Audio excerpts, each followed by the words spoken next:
Next up is Kati Chinna Karana. From Adimandi position, bring your hands above your head and cross your arms with the palms facing backward. Now turn your hips to one side and open up your arms wide above your head. Repeat the movement on both sides again and again.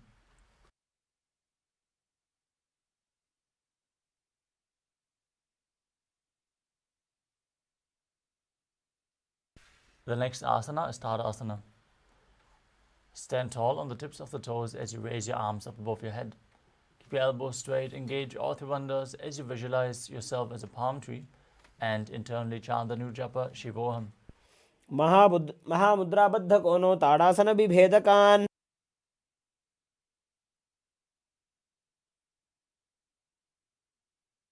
The next asana is Uttanasana. From a standing position, lean forward and down as you bring your hands flat on the ground in front. Engage all three bandhas and bring your forehead towards your knees. Visualize Swamiji in your inner space. Visualize the japa Shivoham rotating around your throat. महामुद्राबद्ध कोनो ताड़ासन विभेदकान्. The next asana is Tarakshvasana. As you keep your hands flat on the ground, shoulder width apart, step your feet back into a plank position. Now engage the perineal region, tuck your chin to the chest and start rotating your head from side to side. Visualize Swamiji in your inner space as you do so. नवस्थित्वा मस्तकं वारं वारं दक्षिणकुक्षिं सव्यकुक्षिं नजेत्.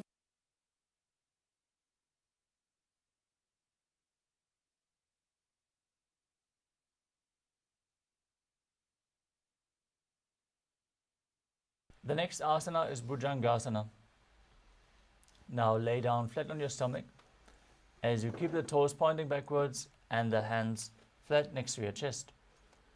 Now raise your head by the strength of your lower back. Open your mouth wide and inhale through the hollow of your throat in Bhujangani Mudra as you visualize yourself as a cobra.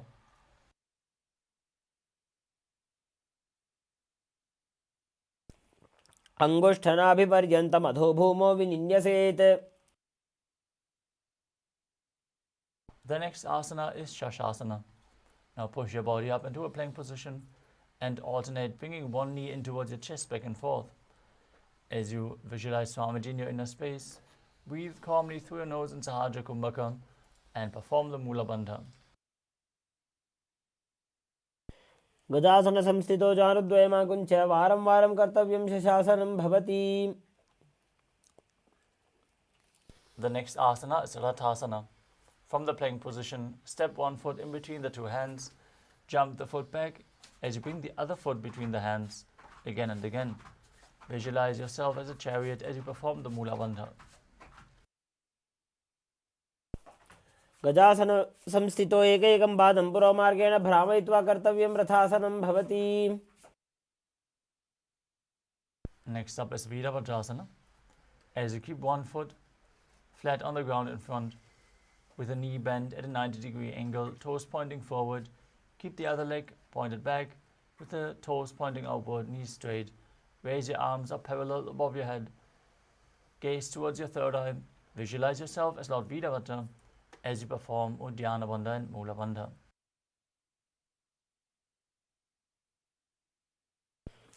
वासिष्ठमथ कौण्डिन्यम् ऊर्ध्वकुक्कुटमेव च.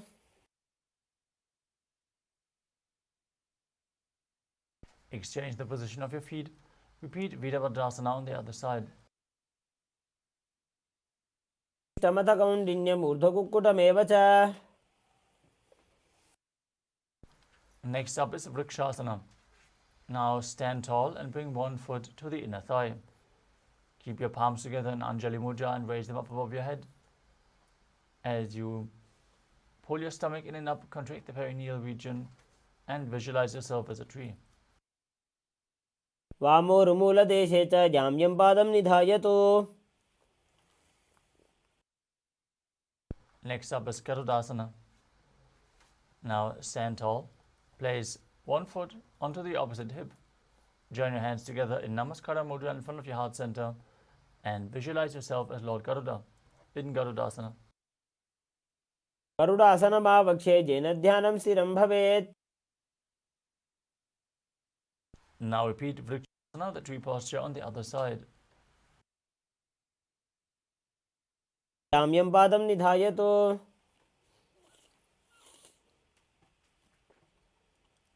Now bring the raised foot to the opposite hip as you visualize yourself as Lord Garuda in Garudasana on the other side. गरुडासनमावक्षे येन ध्यानं स्थिरं भवेत्. The next asana is Trikonasana. As you step one foot forward and the other one far back, with the front toes pointing forwards and the back toes facing sideways.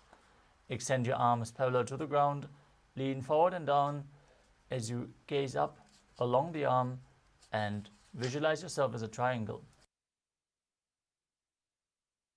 उत्तानपादं क्रौञ्चं च मरीचिं वीरभद्रकम्. Now exchange the position of your feet and repeat Trikonasana on the other side. उत्तानपादं क्रौञ्चं च मरीचिं वीरभद्रकम्.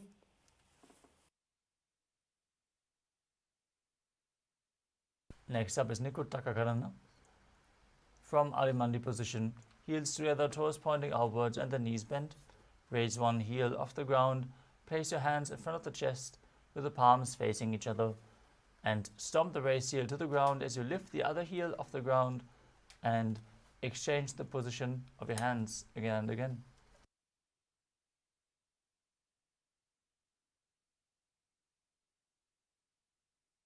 Next up is Angushtasana. Now lower your body down onto the tips of the toes. Sit your perineum down on the raised heels. As you keep the knees together, join your hands in Namaskara Mudra in front of the heart center.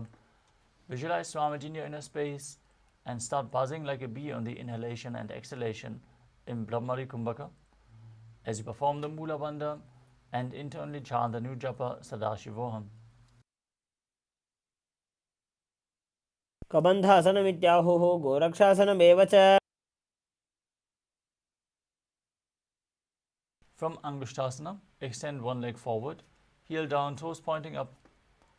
Keep your hands at the side, palms facing forward in Vara Mudra, with the fingertips just touching the ground. Visualize Swamiji in your inner space as you perform the Mula Bandha in Saurasana.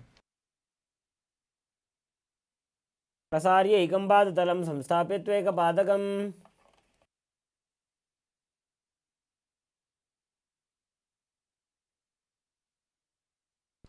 The next asana is Virunanasana. From Saurasana, lean forward and down. Hold onto the big toe of the front foot in Prana Mudra with index and middle fingers. As you lean forward, hold onto the heel of the back foot with the other hand. Visualize Swamiji in your inner space and perform the Mula Bandha. गुल्फस्थितो पादमेकं प्रसार्य तत्पादाग्रं संस्पृशेत् तत्करेण. Now exchange the position of your feet and repeat Saurasana on the other side. प्रसार्य एकं पादतलं संस्थाप्य त्वेकपादकम्.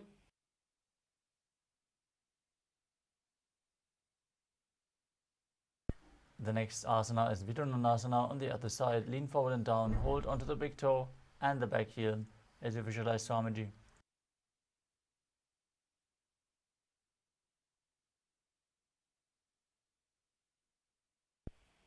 गुल्फस्थितो पादमेकं प्रसार्य तत्पादाग्रं संस्पृशेत् तत्करेण. The next asana is Brahmajalankushasana. As you keep your toes on the ground, the heels raised, perineum placed on the raised heels. Keep a gap between the knees and place your hands, the back side of your hands, on top of the knees. Contract the perineal region, tuck your chin to the chest and gaze in between the hands in Shambhavi Mudra with eyes opened wide, unblinking, gazing within as you visualize Swamiji in your inner space. दो बूफना पानी होई वैसे एड़ी दो गुदानी वैसे. The next asana is Kapilasana. As you place your knees on the ground with the toes tucked behind, sit your perineum down on the heels. Rest your hands on top of the thighs.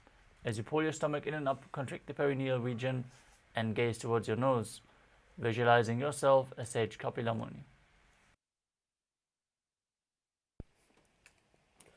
पगतली से मटारावे तिनकी माहिली को और मिलावे. The next asana is Patala Godakasana. As you maintain the same position, shift your gaze to your third eye, the visualization to Swamiji and the Bandha to the Mula Bandha. दो पगतली संपट करे कोरवारली भूपर इधरे. The next asana is Suryasana. As you sit with the toes tucked, perineum placed on the raised heels, keep your knees off the ground and spread wide. Join your thumbs and little fingers together and open up your palms, resembling a lotus flower in Padma Mudra. As you raise your arms up above your head and gaze through the gap between the palms, visualizing Lord Surya in your inner space and performing Uddiyana Bandha and Mula Bandha. एडी दो गुदा तरियाने फना पानी बैठक पुनिठाने. The next asana is Mandukasana. Now sit with your toes flat, perineum on the heels. Keep your hands on top of the knees and lift your tongue up against the roof of your mouth.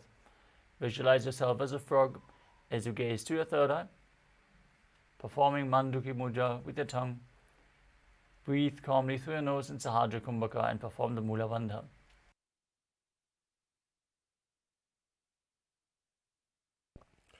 पादतलौ पृष्ठदेशे अंगुष्टे द्वे च संस्पृशेत्. The next asana is Uttara Mandukasana.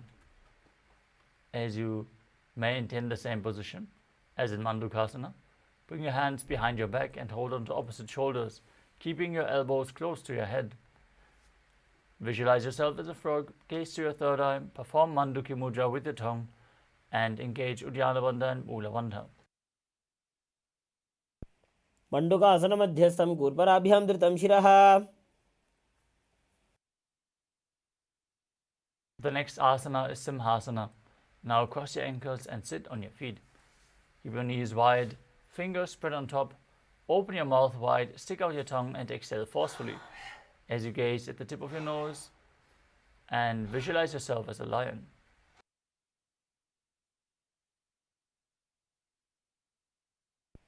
दक्षिणं सव्यगुल्फेन दक्षिणेन ततेतरम्. The next asana is Bhadrasana.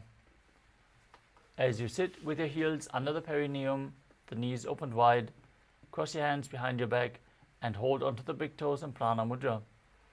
Apply Jalandhara Bandha and Mula Bandha. As you gaze to the tip of your nose, visualize Swamiji in your inner space and return to buzzing like a bee in Brahmari Kumbhaka.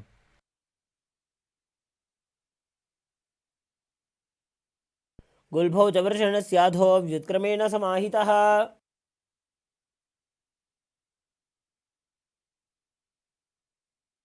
Next up is Kakabhushandi Asana. As you squat and keep the feet flat on the ground with the knees opened wide, bring your arms in and around the back as you interlace your fingers behind your back. Gaze towards your nose as you visualize yourself as a crow. प्रथमे वेसकोकठाने दो वो हाथ पगमीच आने.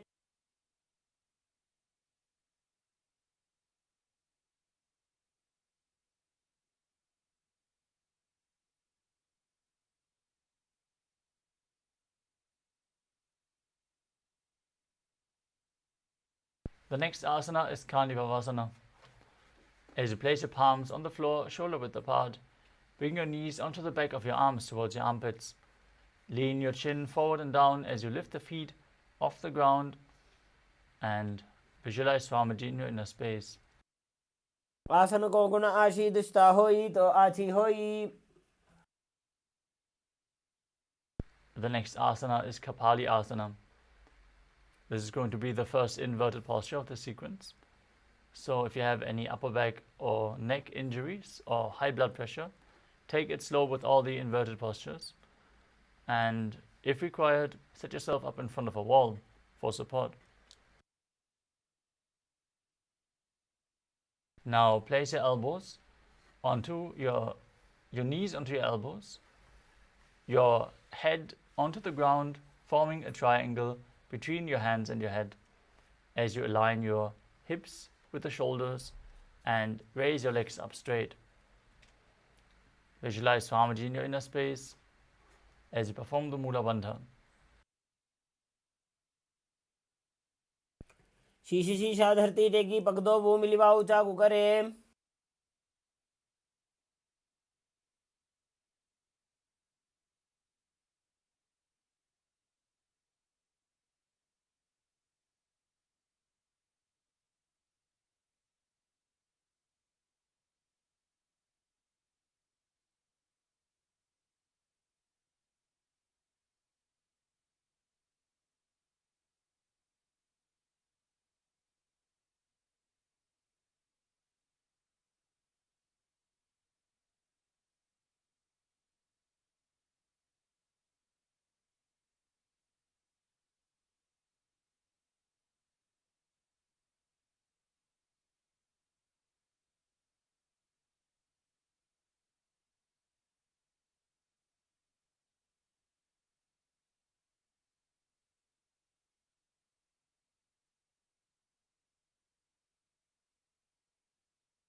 The next asana is Paramashivoham.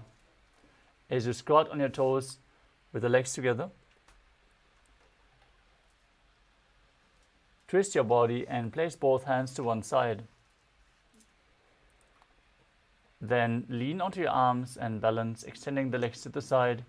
As you gaze to your third eye, visualize yourself as a peacock. Perform Rechaka Kumbhaka, exhaling deeply and holding your breath in Paramashivoham.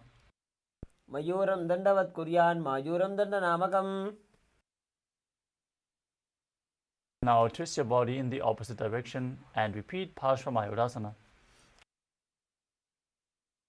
मयूरं दंडवत् कुर्यान् मायूरं दंडनामकम्.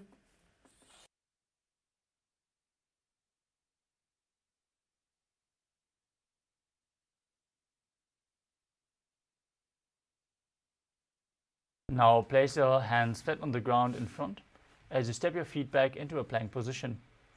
Then step one foot outside the shoulder in between the two hands. As you push your hips forward, contract the perineal region, gaze to your third eye and visualize yourself as Lord Kala Bhairava in Bhairaganathasana. आसन को गुण बीती जाई. Now step the front foot back and bring the other foot outside the shoulder in between the hands. As you visualize yourself as Lord Kala Bhairava in Bhairaganathasana on the other side. आसन को गुण बीती जाई. Step the front foot back and from the plank position, bring your forearms on the ground and slightly walk your feet forward to raise your hips in Unmukha Pitasana as you gaze towards your third eye and visualize Swamiji in your inner space. भून्यस्तो जानुनी हस्तो चतुष्पदम वाङ्मुखम्. Next up is Vashishthasana. From Talakshvasana, rotate your body onto one arm as you extend the other arm up towards the sky. Keep your body straight, the core engaged as you perform the Mula Bandha.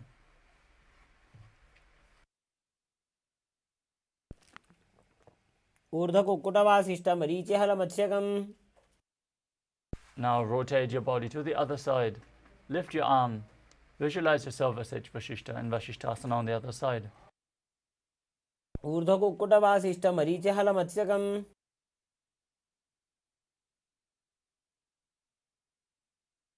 Now come to a seated position with your legs extended forward. As you place your hands underneath the buttocks with the palms facing up. Visualize yourself as Lord Hanuman as you gaze towards your nose. Perform Jalandhara Bandha and Mula Bandha and internally chant the new japa Mahasadashivoham. की उभय हथेली कोरवारली मैले भेली.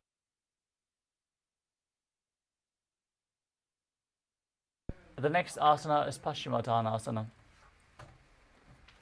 As you sit with the legs stretched out, Bend from the waist and hold the big toes with index and middle fingers in Prana Mudra. Bring your chest to the thighs, head to the knees, and engage all the bandhas as you visualize Swamiji in your inner space.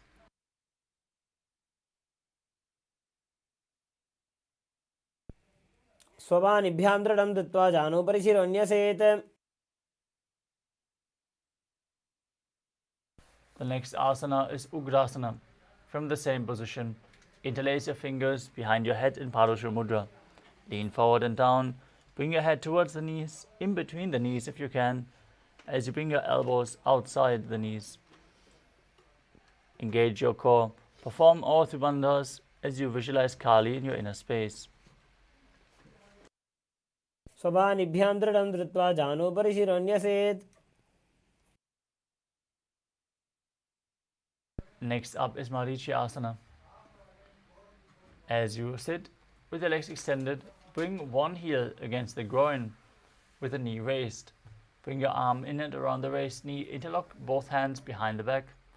As you lean forward and down, bring your head towards the knee and visualize yourself as H. Marichi.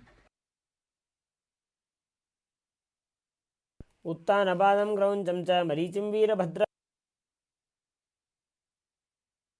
From Marichi Asana, drop the raised knee to the ground. Keep the heel against the perineum.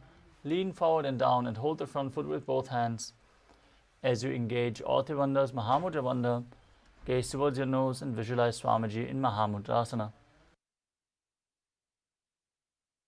महामुद्रां प्रवक्ष्यामि तन्त्रेऽस्मिन् मम वल्लभे.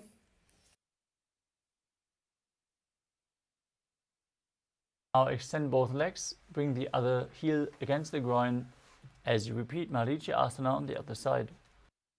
उत्तानपादं क्रौञ्चं च मरीचिं वीरभद्रकम्. Now drop the knee to the side, lean forward and down, perform Mahamudra Bandha in Mahamudrasana on the other side. उत्तानपादं क्रौञ्चं च मरीचिं वीरभद्रकम्.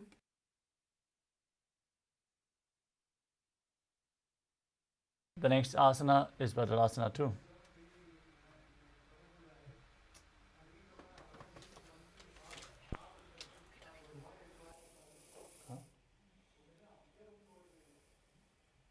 Now sit and bring the soles of the feet together in front with the heels close to your perineum. Keep your knees wide, hold onto your feet firmly with both hands as you push your knees down to the ground by the strength of your groin. Gaze to your third eye and visualize Swamiji in your inner space as you perform the Mula Bandha. गुल्भौ च वृषणस्याधो सीवन्त्याः पार्श्वयोः क्षिपेत्.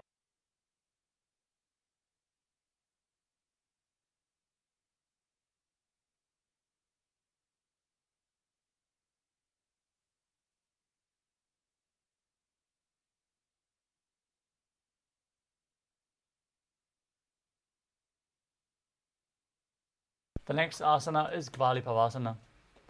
From Vajrasana, extend your feet away from the body slightly. As you keep the toes together and the heels apart, your knees wide open. Place your hands on the respective knees, tuck your chin to the chest and gaze towards your nose as you visualize Swamiji in your inner space. पूर्व चरपुट चौक का ख्यो सोजी वाही विधि जो कीजे sooji. Next up is Joni Asana. As you sit and keep the soles of the feet together and the heels close to your perineum, hold the soles of the feet and lean forward and down. Bring your forehead to the feet as you gaze to your nose and visualize Yoni Mandala, the visual representation of Devi Paramashiva Shakti. दो वो पकदली संपुट करे एड़ी made के ढिंग दरे. Next up is Milaki Pavasana. As you sit and keep the heels together and the toes apart, extend your arms out to the side and lean forward and down.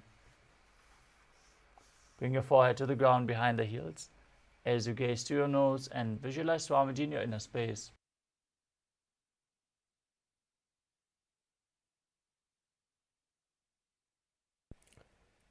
पूर्व विधि परिपकदली संपुट शोर एड़ी मिली राशे. Next up is Siddha Samadhi Asana.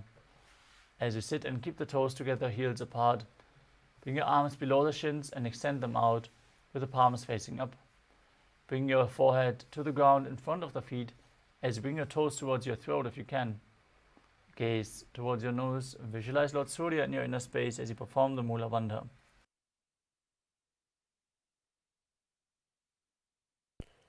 दो भूपकतली संपुट करे 16 made आगा में धरे. Next up is Chinaki Pavasana. As you sit and keep the heels together, toes apart, the feet close to the groin, hold your feet and open them up like a book as you bring your elbows onto the thighs, pushing the knees down to the mat. Gaze to your nose, visualize Swamiji in your inner space and perform the Mula Bandha. दो उपका की AD धरती मगिवा मेढ़ लगावे. The next asana is Chadapata Chukasana. As you sit with the soles of the feet together, heels at the perineum, place your hands on the respective knees and gently push them down. Gaze to your third eye as you visualize Swamiji in your inner space and perform Uddiyana Bandha and Mula Bandha.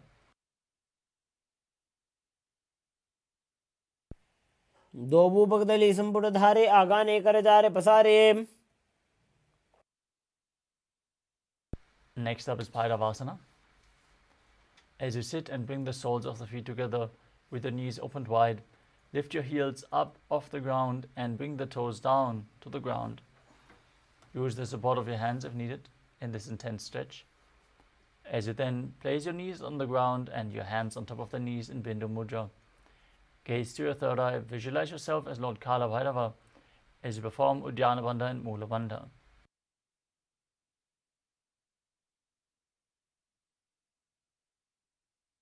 गुल्फो संपीडजान्योन्यं व्युत्क्रमेणोत्थितं शनैः.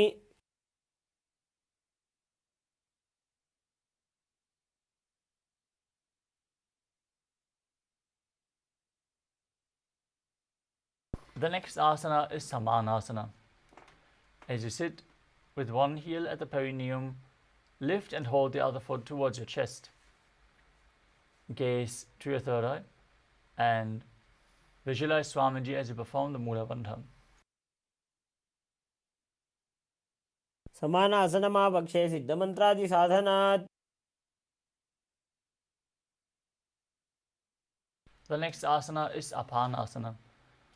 Now place one leg over top of the respective shoulder as you extend the other leg forward and up. Keep your hands at the side of your body as you gaze to your third eye and visualize Swamiji in your inner space. केवलं पादमेकं च स्कन्धे चारोप्येत्ततः. Now repeat Samanasana on the other side. Place the other heel against the groin and lift the opposite foot towards your chest with the sole onto your chest. आसनमावक्षे सिद्धमन्त्रादि साधनात्.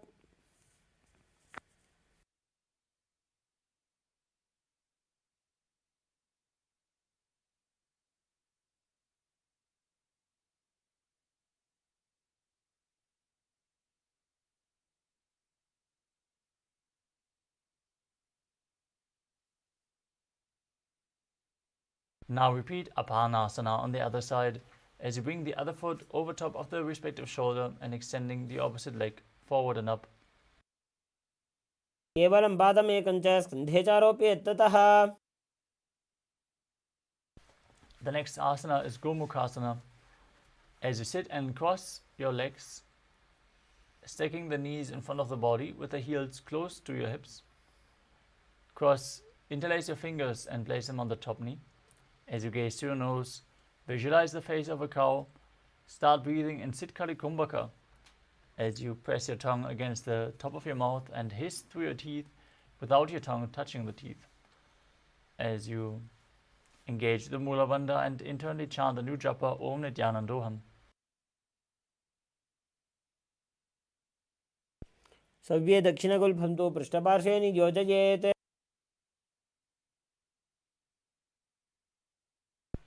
The next asana is Anasuyasana. From Gomukhasana, hold onto the big toes in Prana Mudra. Gaze towards your nose as you visualize yourself as Rishika and Anasuya and perform Uddiyana Bandha and Mula Bandha.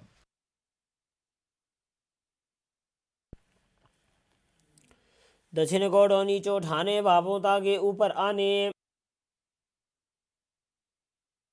Now interlock your fingers behind your back. Lean forward and down. Bring your chin over the knee, nose towards the ground as you gaze through your nose and visualize yourself as Rishika Anasuya in Anasuyasana 2. जीमणा गोदा की संधि, उपरिड़ा वागोड़ा की संधि. The next asana is Garudasana 2. Now sit on the ground with one heel pressed against the perineum, the opposite foot flat in front with a knee raised against the chest. Place the hands on the respective knees as you gaze towards your nose and visualize yourself as Lord Garuda. Davos पग मोडी AD, माहिलो गुल्भमूलद्वारनी चैदे. From Garudasana 2, raise your perineum onto the heel. Interlock your fingers behind your neck in Parusha Mudra as you twist your elbows outside the raised knee. Gaze to your third eye and visualize yourself as Sage Narada in Naradasana.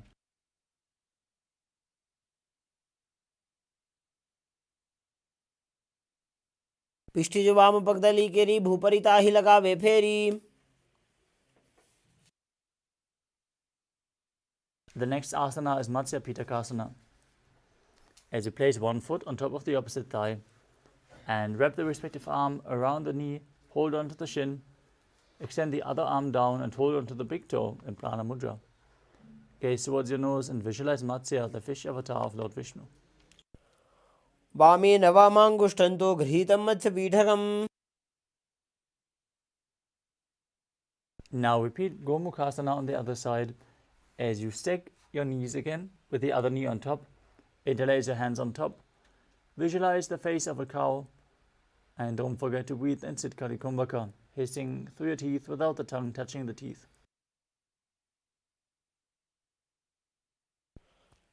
सव्ये दक्षिणगुल्भन्तो पृष्ठपार्श्वे नियोजयेत्. Now hold onto the feet and visualize yourself as Rishika Anasuya in Anasuyasana on the other side. दक्षिण गोड़ नीचे उठाने, बाहों तागे ऊपर आने.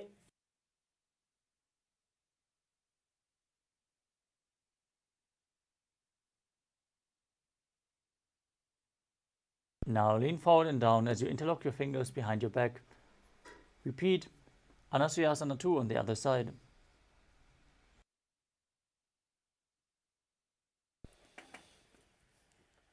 जीमणा गोदा की संधि, उपरिड़ा बागोड़ा की संधि. Now sit flat with the other perineum against the heel, opposite foot flat, hands on the knees, visualizing yourself as Lord Garuda in Garudasana 2 on the other side. Davos पग मोडी AD, माहिलो गुल्भमूलद्वारनी चैदे.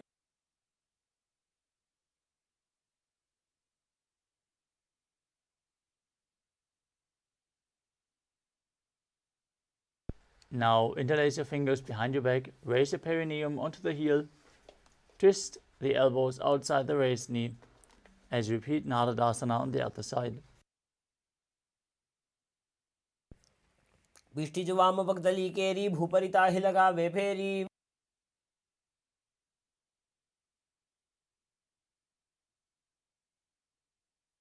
Now repeat Matsya Pitakasana on the other side as you place the other foot on top of the opposite thigh, hold onto the big toe and the shin, and visualize Matsya, the fish avatar of Lord Vishnu.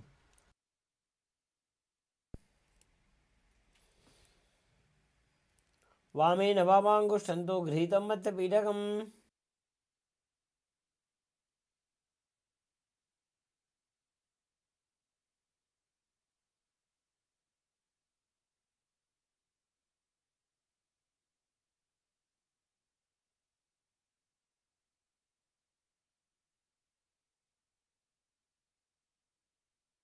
The next asana is Matsyendrasana. Now place one foot on top of the opposite thigh as you raise the opposite knee. Keep your foot flat and twist one elbow outside the raised knee. Place the raised hand at the neck, gaze back and up, as you place the back hand on the ground behind you.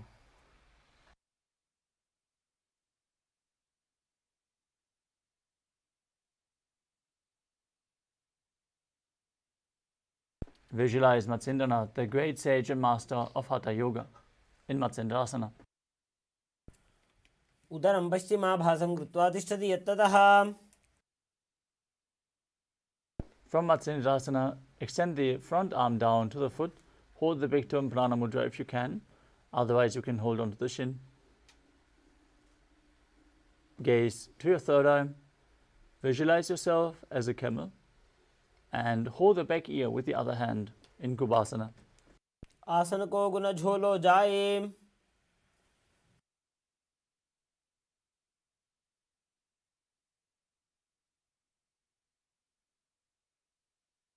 From Kubasana, drop the hand from your ear to the ground behind you. Gaze to your third eye and visualize Sage Matsendranath in Matsendrasana 2. मत्स्येन्द्रपीठं जलर प्रदीप्तिं प्रचण्डरुक्मण्डलखण्डनास्त्रम्.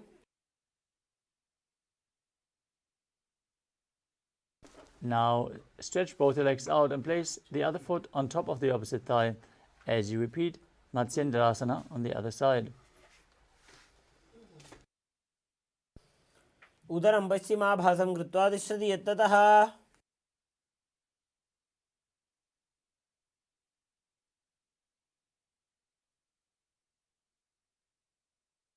Extend the front arm down to the foot. Place the other hand at your ear. Gaze to your third eye in Kubasana on the other side. आसन को गुण झोलो जाए.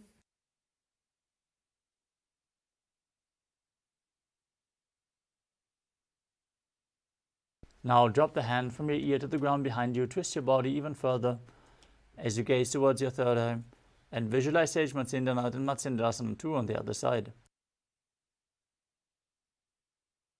मत्स्येन्द्रपीठं जलर प्रदीप्तिं प्रचण्डरुक्मण्डलखण्डनास्त्रम्. Now place your feet on top of opposite thighs in Padmasana. As you keep your hands on top of the knees, gaze towards your nose, visualize yourself as Lord Shiva.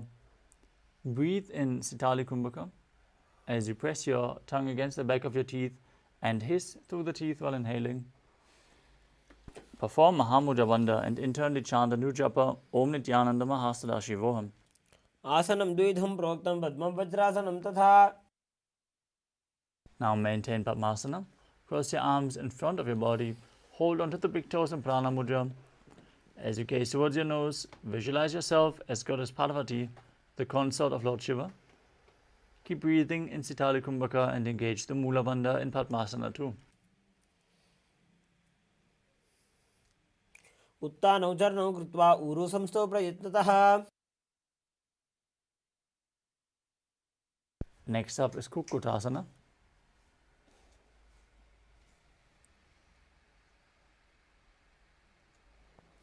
As you sit and place your feet on top of opposite thighs, keep your palms on the ground in between the two legs and lift your body up off the mat.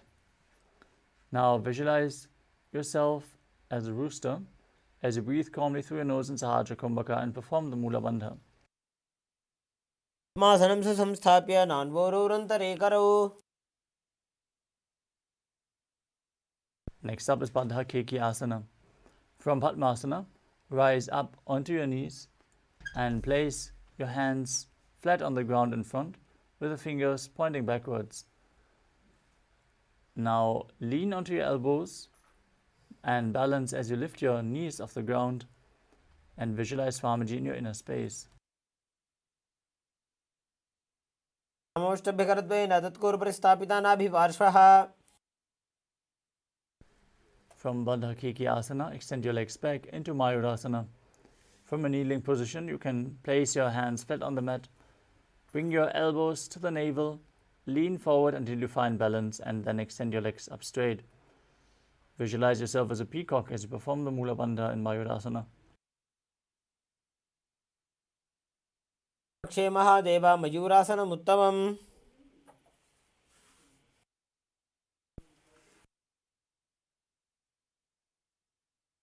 Now lower your body down onto your stomach in Makarasana.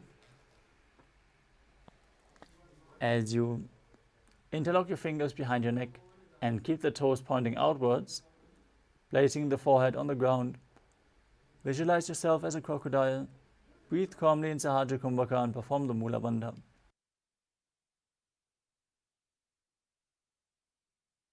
अध्यासचेते हृदयं निधाय भूमौ च पादौ च प्रसार्यमानौ. Next up is Shalabhasana. As you lay on your stomach, keep your hands next to the chest, flat on the ground, and raise your legs up off the mat. Visualize yourself as a locust as you perform the Mula Bandha.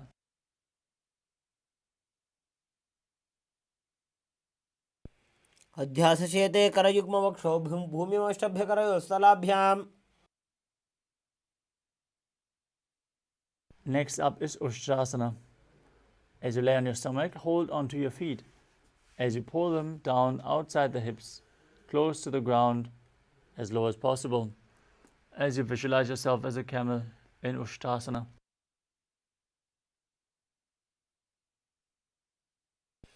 उद्ध्यासचेते पदयुग्मव्यस्तं पृष्ठे निधाय विधृतं कराभ्याम्.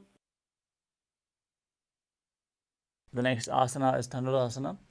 As you hold onto your feet, kick them back and up and lift your chest, visualizing yourself as Pinaka, Lord Shiva's bow, as you gaze to your third eye and perform the Mula Bandha in Dhanurasana.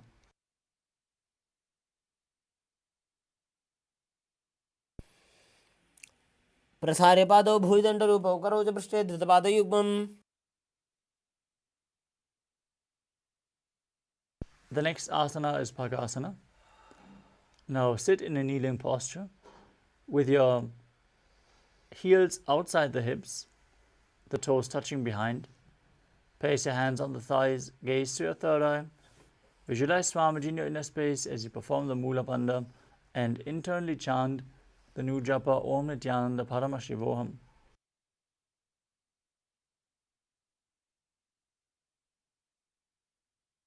मोड़ी पाव दो वैसे बहुरोज उक्त करे एक ऐसे.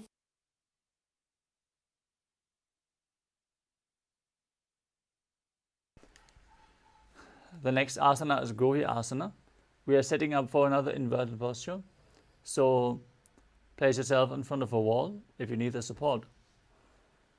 Now place your forearms on the ground, elbows shoulder width apart. Interlock your fingers. Place the crown of your head onto the mat and hold your head with your hands. As you raise your hips, walk the feet forward until your hips align with the shoulders. And then jump your feet up and pull the knees in towards your chest, as close to your chin as possible. Squeeze your body as you gaze to your nose and visualize Swamiji in your inner space. दो हाथ की कहुनी जोई पुण्य कलाई जाने दोई. From Gohi Asana, extend your legs up straight into Shirshasana. Now gaze to your nose, visualize Swamiji and perform the Mula Bandha in this headstand posture. विपरीतं मण्डलं च द्विधैव विदितं हिनः. Next up is Poriasana. Come to a seated posture with your legs extended forward.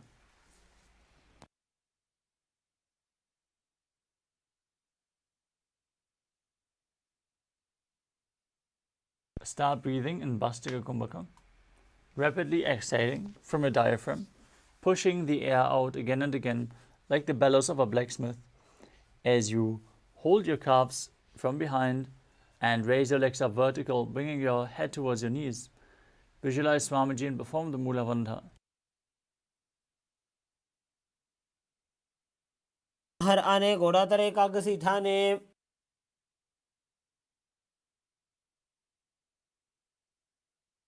The next asana is Parighasana. With your legs extended forward, up at a 45-degree angle, bring your hands behind your back, holding onto opposite shoulders. As you gaze to your third eye, visualize yourself as a mace and keep breathing in Bastika Kumbhaka and Parighasana. उत्तानशयनं कृत्वा पादौ मिलित्वा प्रसार्य. The next asana is Naukasana. As you keep your legs raised, extend your arms out in front, Keeping your arms parallel to the ground. Gaze to your third eye. Visualize yourself as a boat. Keep breathing in Bhastrika Kumbhaka.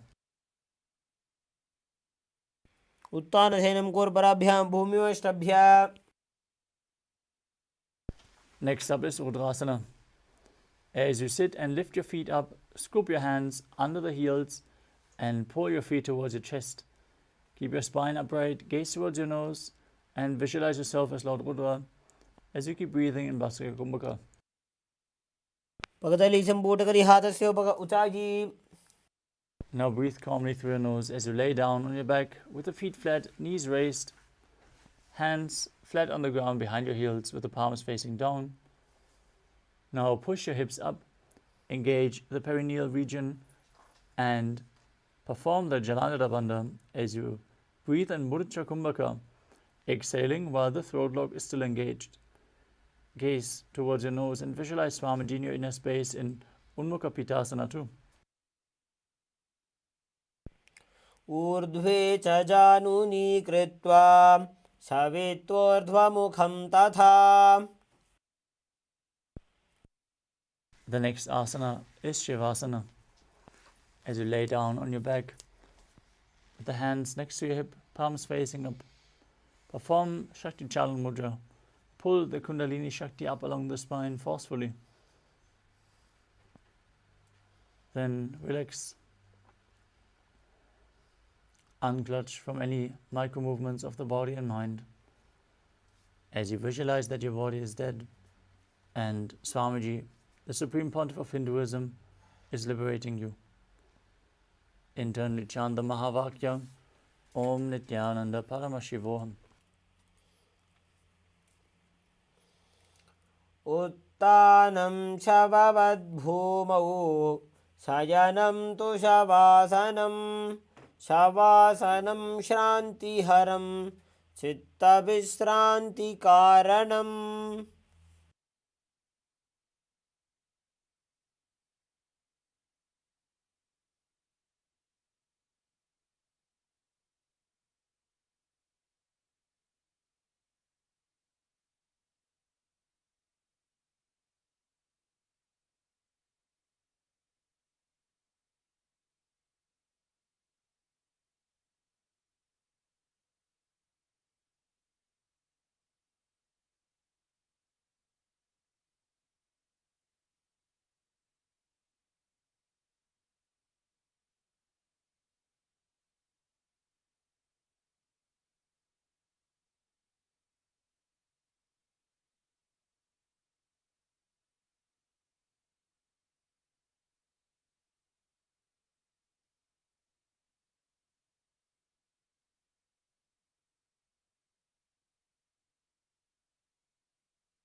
Now slowly return to your physical body.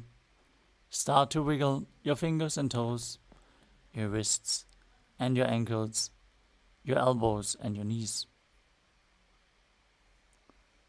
Pull your knees up towards your chest and rock your body from side to side as you slowly return to a comfortable seated position.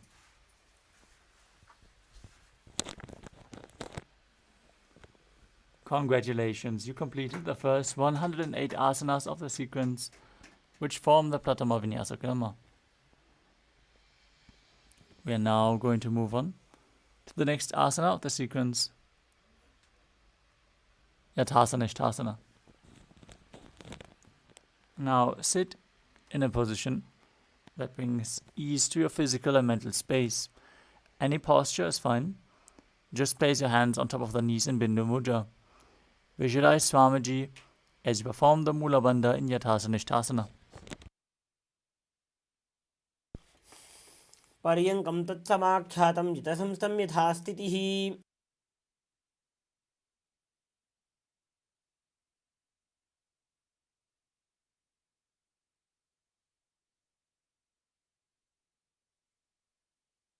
The next asana is Samasana.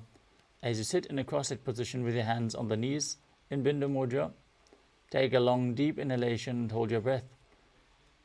After exhaling deeply, keep inhaling and exhaling deeply again and again as you visualize Swamiji in your inner space.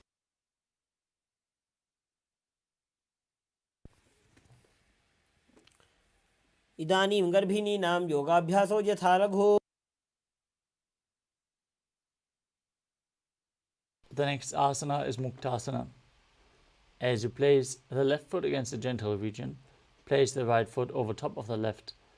Keep your hands facing down on top of the knees as you gaze towards your nose and visualize yourself as a sage liberated by the supreme pontiff of Hinduism.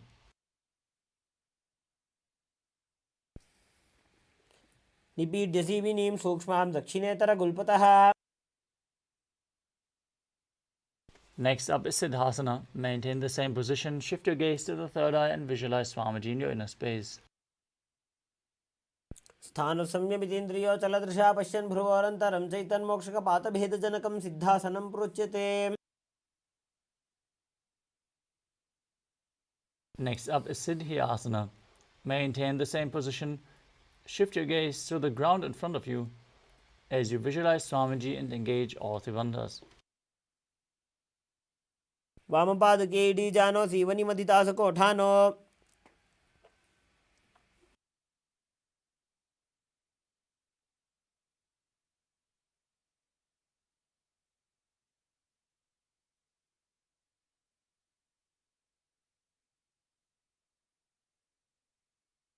The next asana is Rudrasana 2. As you keep your legs in the same position, rotate your hands back into Bindu Mudra, shift your gaze to the third eye and visualize yourself as Lord Rudra.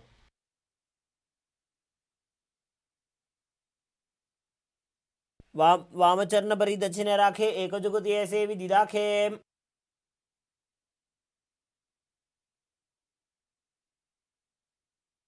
The next asana is Santadunasana.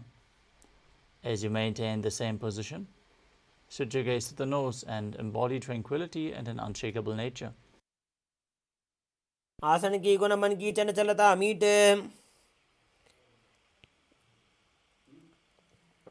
Next up is Siddhasana 2. Maintain one heel on top of the other as you bring your hands to the navel, cupping one palm over the other, resembling a lotus flower in Samputa Mudra. Visualize Swamiji in your inner space as you do so. ऋजुकाय समासीना सिद्धासनमुदीरितम्.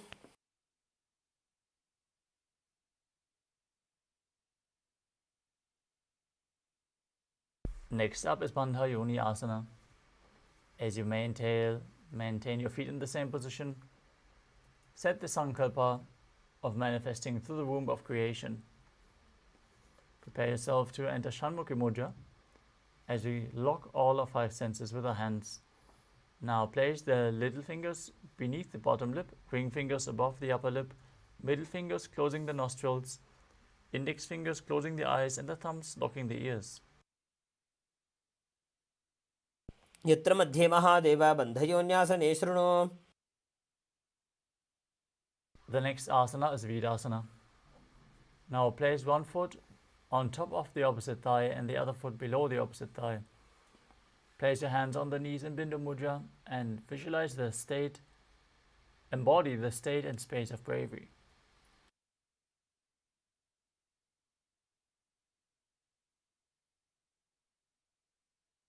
एकं पादमथैकस्मिन् विन्यस्योरुणि संस्थितः.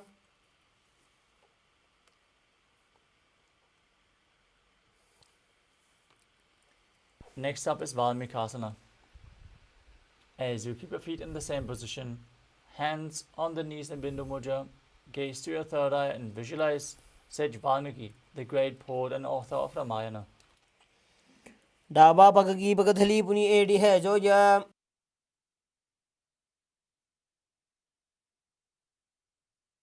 The next asana is Joni Mudrasana. Maintain your feet in the same position, rotate your hands on top of the knees, flat onto the knees. As you gaze to your nose and visualize Yoni Mandala, the visual representation of Devi Paramashiva Shakti. वामपाद की पगदली जाहि माहिली core.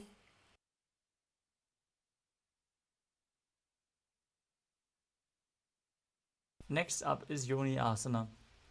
As you keep your feet and hands in the same position, switch your gaze to your third eye, your visualization to Yoni Mandala, and perform the Mula Bandha. योन्यासनं पर्वतेन योगं योगफले निलम्. The next asana is Padmalasana 3. As you sit and bring the soles of the feet together in front of your body, heels close to the perineum, hold your feet firmly with both hands and press your knees down towards the ground. As you gaze to your nose and visualize yourself as Lord Veerabhadra and perform Uddiyana Bandha and Mula Bandha.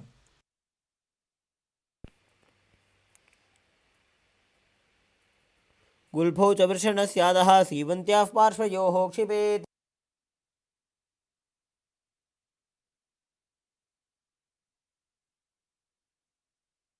The next asana is Aghodasana. As you keep the soles of the feet together, heels close to the perineum, press your tongue up against the roof of your mouth in Kichari Mudra or even higher towards your third eye if you can. Now cover your mouth with your right hand, close the left nostril with the index finger, inhale through the right nostril, close both nostrils and hold your breath, and then exhale through the left nostril, repeating on both sides in Abhyantra Kumbhaka.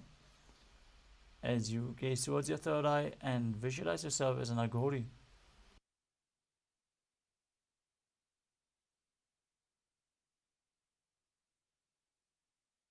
पूर्व कहो भिश्रिका जोई वाही विधि जो की जय सोई. Next up is Kanadi Pavasana. As you bring your feet together in front, the toes together and the heels apart, place your elbows on the heels and rest your chin on the palms. Gaze towards your nose, engage Uddiyana Bandha and Mula Bandha. As you breathe in Rechaka Kumbhaka, exhaling and holding your breath while visualizing yourself as a female elephant drinking water. ग्वाली पावा आसन का क्यों है जैसे Yahoo में जाने विधि तैसे. The next asana is Padasana. Sit with your knees raised, arms between the thighs and calves. Interlace your fingers and raise your feet off the mat. As you gaze towards your nose and visualize Swamiji in your inner space. ततोर्ध्वम्रे च येत् वायुं मृदुनिश्वास संयुतम्.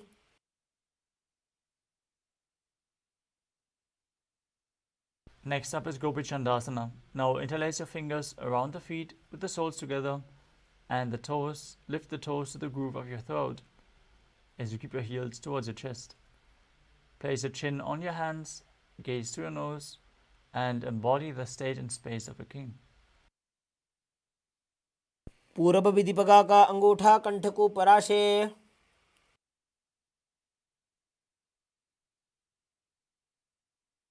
The next asana is Uddarasana.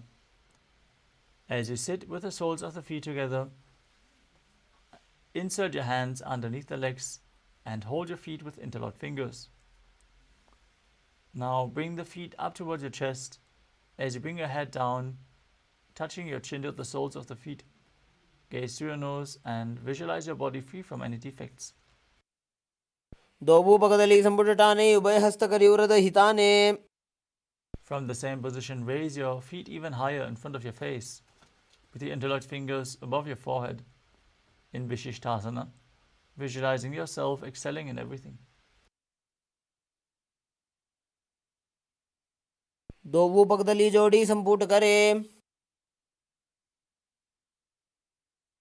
Next up is Bhujasana. From a seated position, lift both legs over top of the respective shoulders. Bring your arms underneath the legs and up, interlacing your fingers around the back of your neck. Visualize yourself as a cobra as you perform the Mula Bandha. ಶಿರಾಸನಂ ತು ವಿಜ್ಞೇಯಂ ಕಕ್ಷಾಸನಮತಃ ಪರಂ. Next up is Kalyanasana. As you maintain a seated posture, raise your legs up, bring your elbows under the knees and wrap your arms around the back. Clasp your palms behind your back if you can. Gaze towards your nose and visualize yourself as a beautiful, auspicious goddess. दो हाथ पगम नीचे आने, तिनको गोड़ा नीचे ठाने.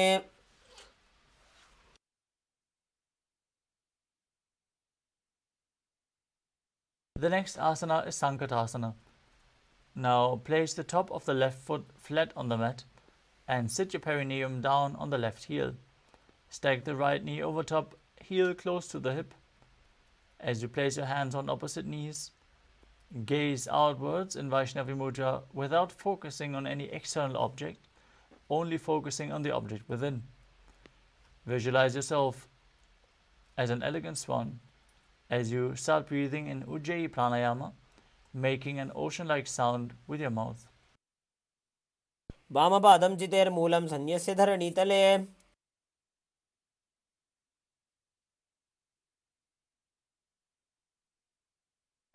Now slide the left heel outside the hip.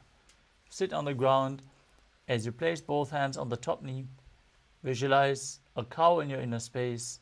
Perform Uddiyana Bandha and Mula Bandha in Dhenukasana. अनुषागी Nagar पंचडं वृषीलिन्दगल्यम्नी. Now place the right foot on the left thigh and the left foot on the right knee. Bring the left arm behind your back.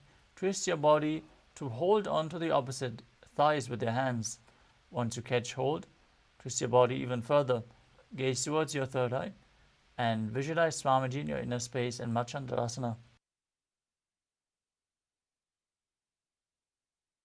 वामजङ्गप्रदक्षिणटाने वामहस्तपिष्टे दिशाने.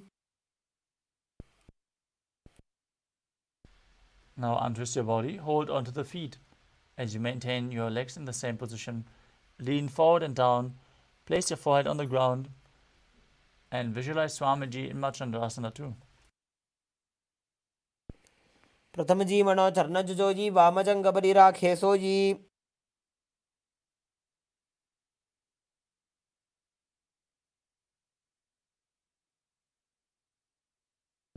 Now raise back up. Interlock your fingers and place them on the top knee. As you engage all three bandhas and visualize Swamiji, your Guru, in your inner space in Guru Asana. ऊर्मूले इतरपादस्य कनिष्ठिका प्रदेशकुल्भं संस्थाप्य.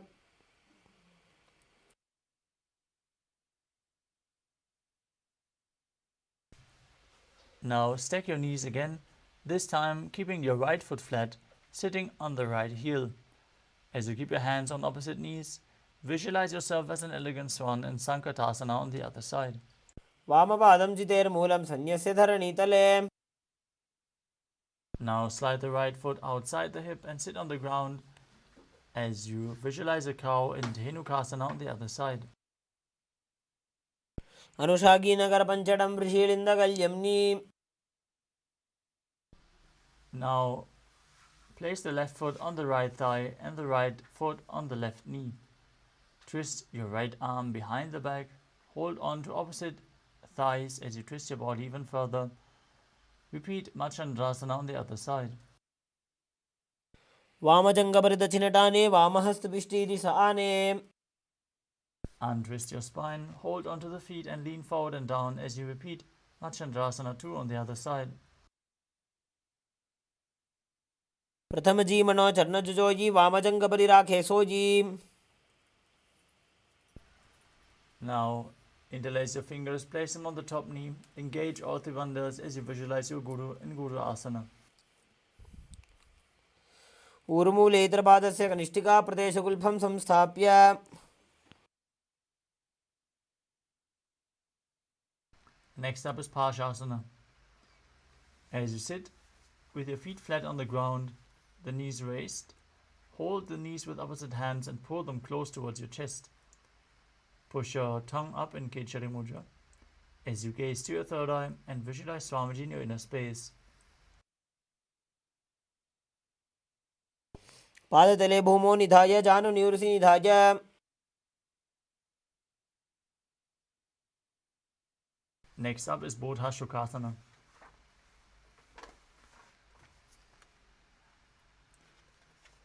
From the same position, hold onto your wrists and place your chin on the knees. Gaze towards your nose and visualize being in an abode of bliss.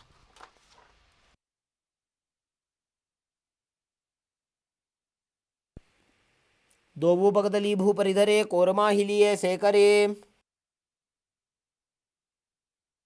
Next up is Kudakatasana. With your knees raised, bring your arms below the knees and hold onto opposite elbows. Gaze towards your nose, visualize Swamiji in your inner space as you perform the Mula Bandha. दो हाथ पग बाहर लियावे गोड़ा नीचे ले टहरावे. The next asana is Sumati Asana. As you maintain the same hold beneath the knees, cross your ankles with the right foot over top, toes pointing up, gaze towards your nose and visualize the great sage and Maharishi Sumati. मूलद्वारी धरती परिठाने डाबा पग परिदच पद आने.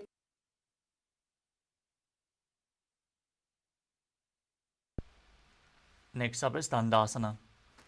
As you extend your legs out straight, raise your arms straight above the head, interlacing the fingers with the wrists pointing outwards. Gaze towards your nose as you visualize Swamiji in your inner space and perform all three bandhas, Mahamudra Bandha. इदानीं गर्भिणीनां योगाभ्यासो यथा लघो सुखप्रसवलाभाय प्रोच्यते प्राक्तनेपथि. Next up is Arambhasana. From the same position, lean forward and down. Hold onto the big toes in Prana Mudra. As you bring your chest down, head towards the knees. Inhale through the left nostril and exhale through the right, and then change the direction of the prana flow in Nadi Shodhana without using the support of your hands. Visualize Swamiji in your inner space. दोवो पग मिलिवा पसारी पका का अंगूठा पकड़ी लीलाट गोड़ा लगावे.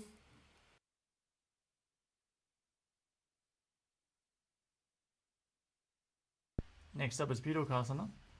As you sit with the legs straight, slightly raise your knees and bring one hand distance between the heels. As you lean forward and down, bring your shoulders underneath the knees and hold your feet from the outside. Gaze to your third eye, visualize Swamiji in your inner space and perform the Mula Bandha. प्रथम बैसी दो पाव पसारी कछुक ऊर्ध को कुरडो डारे. Next up is Jalandhari Pavasana. As you extend both legs out with the heels together, place your chin on the heels and bring your arms below the chins with the palms facing up. Gaze towards your nose as you visualize Swamiji in your inner space. दो वेड़ी में लिखे दीजिए हाथ पसारी.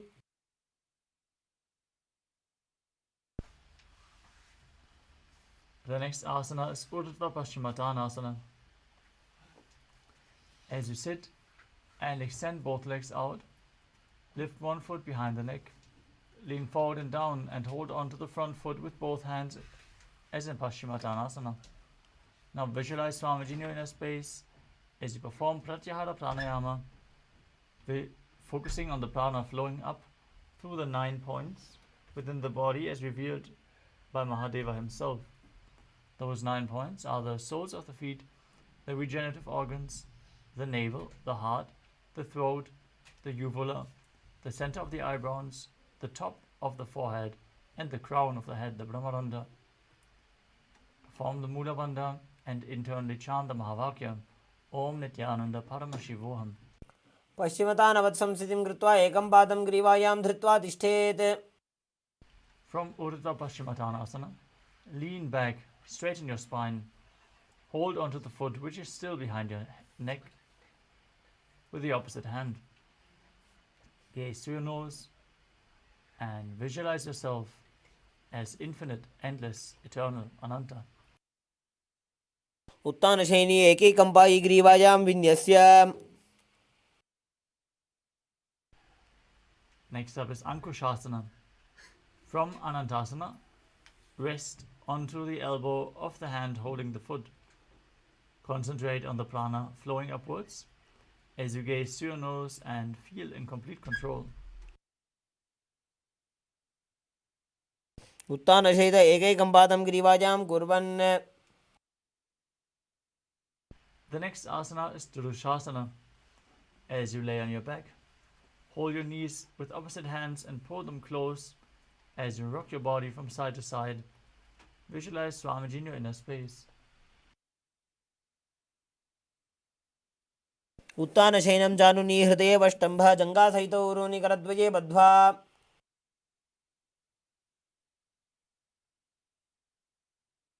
Now repeat Urdhva Paschimottanasana on the other side. Bring the other leg behind your neck. Lean forward and down. Hold onto the front foot. पश्चिमतानवत् संस्थितिं कृत्वा एकं पादं ग्रीवायां धृत्वा तिष्ठेत्.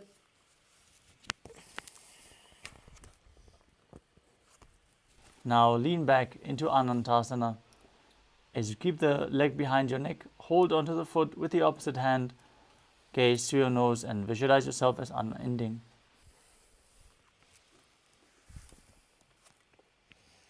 उत्तानशयनी एकैकं Pai ग्रीवायां विन्यस्य. Now roll onto the side of the hand holding onto the foot as you gaze through your nose and feel in complete control in Ankushasana. उत्तानशयित एकैकं पादं ग्रीवायां कुर्वन्.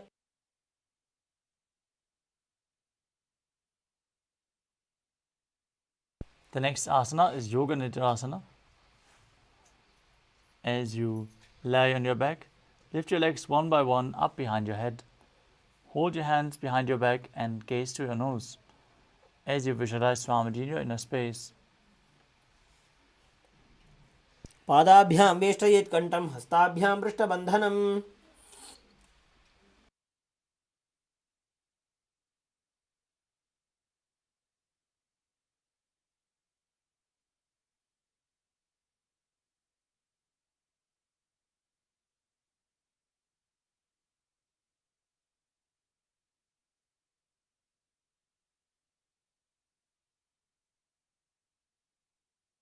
The next asana is Atmaramasana. While laying on your back, raise your legs towards your head. Wrap your hands around the legs and interlace your fingers behind your neck. Gaze towards your nose as you visualize Lord Vishnu blessing you from within. Ram आसन प्रथम सूधो सोवे.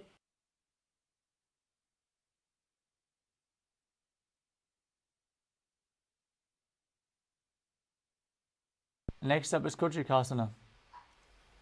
As you lay on your back, with the knees towards the chest, the soles facing up, extend your arms sideways, gaze to your third eye, and visualize Swamiji in your inner space. दोवो हाथ सीधा सा करे तिनसो ube Sapa करे.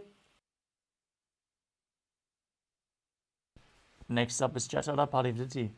This asana consists of 3 steps.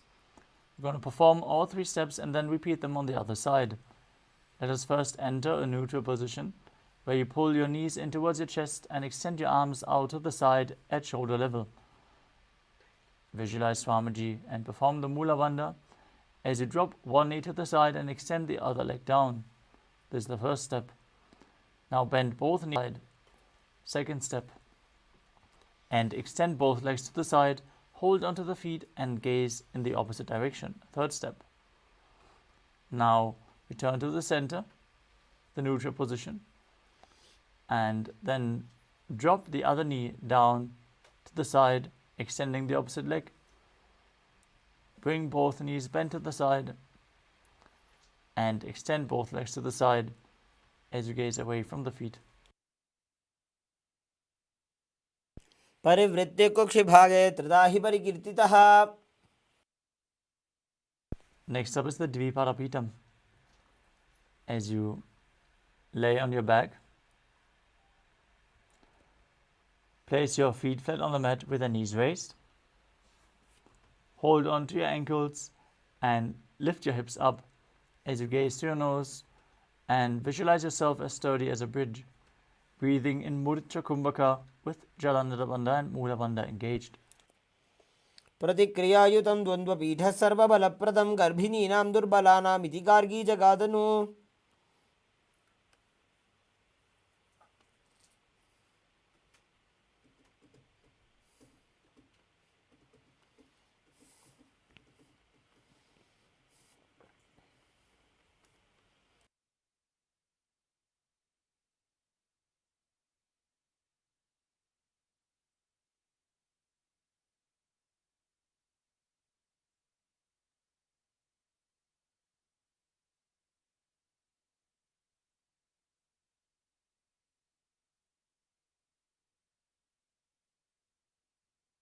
The next asana is Paryankasana.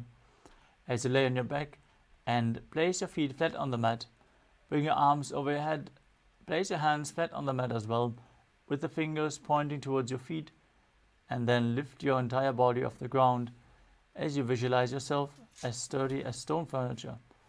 Breathe calmly through your nose in Sahajra Kumbhaka as you perform the Mula Bandha. उत्तानशयनं हस्ततलाभ्यां भूमिं वष्टभ्य पादतलाभ्यां भूमिं धृत्वा.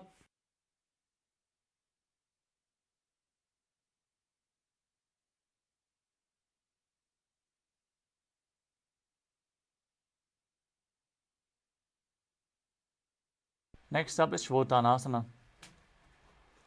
As you lie on your back, lift your knees to the chest and place your hands on the shoulders. Move your hips in a circular motion as you visualize yourself as a dog playfully rolling around on its back. शवच्छरीरं संस्थाप्य जानुनी सम्मील्य नाभौ वाणिज्य.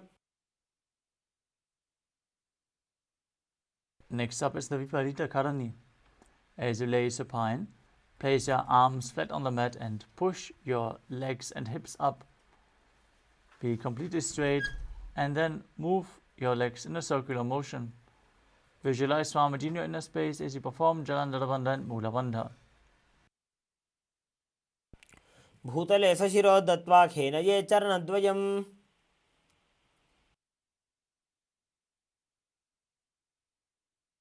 Next up is the Viparita Karani too. From the same position, stop the movement of your legs. Keep visualizing Swamiji in your inner space. करणी विपरीताख्या सर्वाधिव्याधिनाशिनी नित्यमभ्यासयुक्तस्य जाठराग्निविवर्धनी.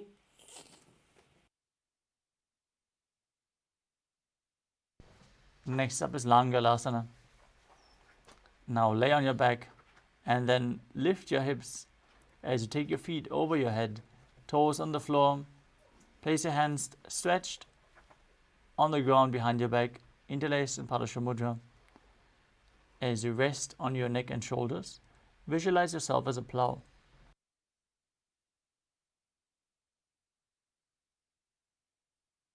नरकासने स्थित्वा नासिकाप्रदेशे भूमौ पादपृष्ठे स्थाप्य.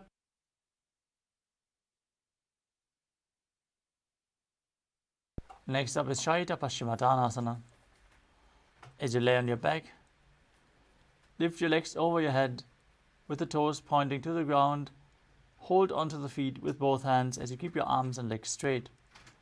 This is one of the 84 asanas revealed directly by Lord Paramashiva himself. Perform Jala Nirabandha and Mula Bandha as you do so.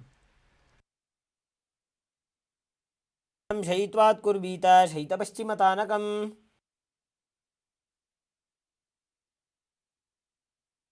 Next up is Supta Konasana. From the same position, bring your hips over your shoulders and spread your legs wide. Visualize Swamiji in your inner space as you perform Jala Nirabandha and Mula Bandha. परिवृत्य कुक्षि भागे त्रिधा हि परिकीर्तितः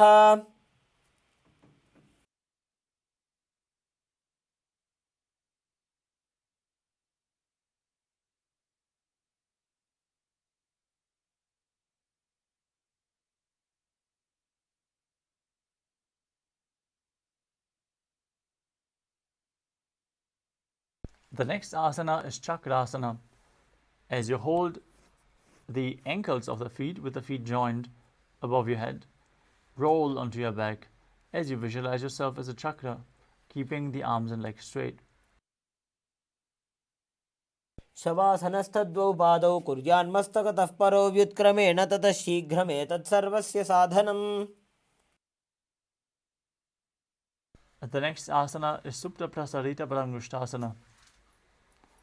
As you lay on your back with your legs vertical, hold onto the big toes in Prana Mudra, and then open your legs wide to the side as you visualize Swamiji and perform Ujjayi Pranayama. उत्तानपादं क्रौञ्चं च मरीचिं वीरभद्रकं नटराजं त्रिकोणं च सुप्ताङ्गुष्ठप्रसारणे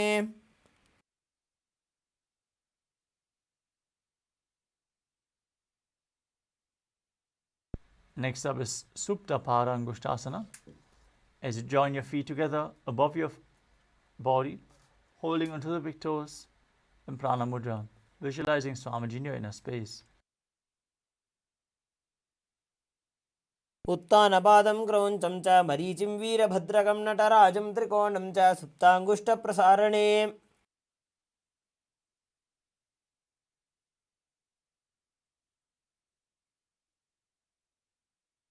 The next asana is Matsyasana. From Supta Parangushtasana, cross your legs into Padmasana. Lay on your back and hold opposite elbows over your head. As you gaze to your nose, visualize Matsya, the fish avatar of Lord Vishnu in Matsyasana. मुक्तपद्मासनं कृत्वा उत्तानशयनं चरेत् कूर्पराभ्यां शिरो वेष्ट्या मत्स्यासनं तु रोगः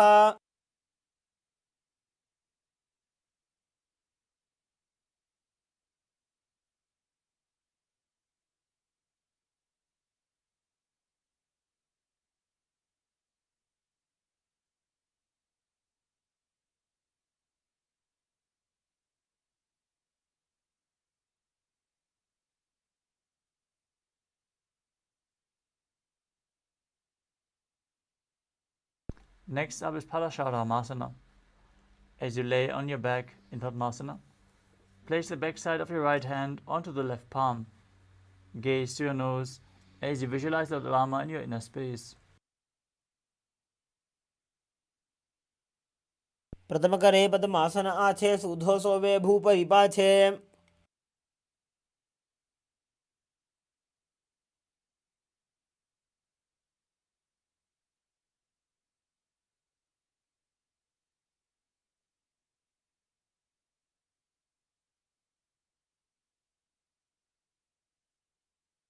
Next up is Sarvangasana. As you lay on your back with the legs in Padmasana, raise your hips up.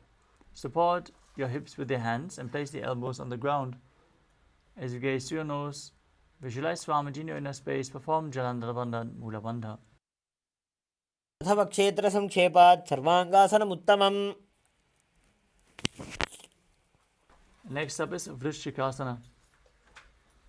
As you lay on your back,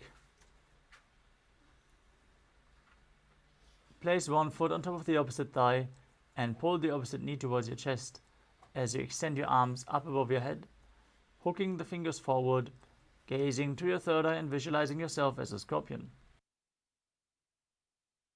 प्रथमशेन सूधो शीशिकेशिकी सन्धि सुदाखे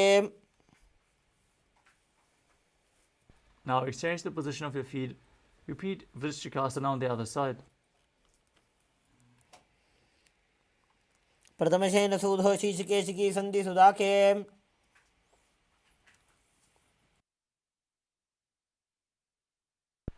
Next up is Vrishaparakshipasana. As you lay on your back, interlace your fingers around the neck.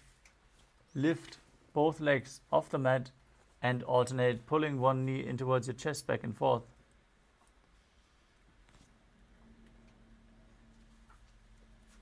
उत्तानशयनं कृत्वा अङ्गुलिभिः कन्द्रां बद्ध्वा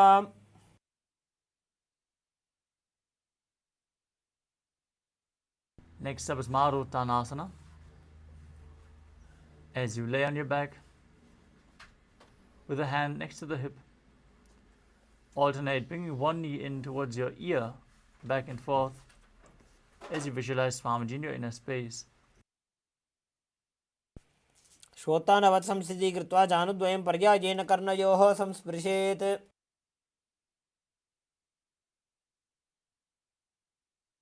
Next up is Vrikasana. While laying on your back, place the soles of the feet flat on the ground, stand up and then sit back down as you visualize yourself as a wolf, breathing calmly in Sahadra Kumbhaka. उत्तानशयनं कृत्वा पादतलाभ्यां भूमिं धृत्वा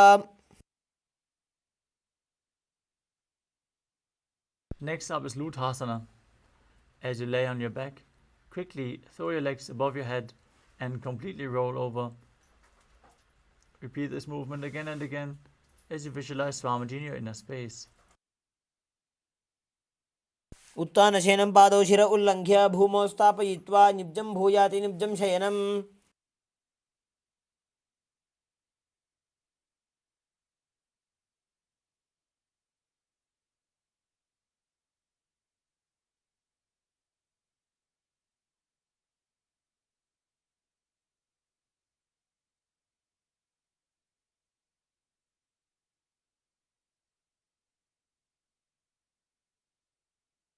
The next asana is Saradhasana.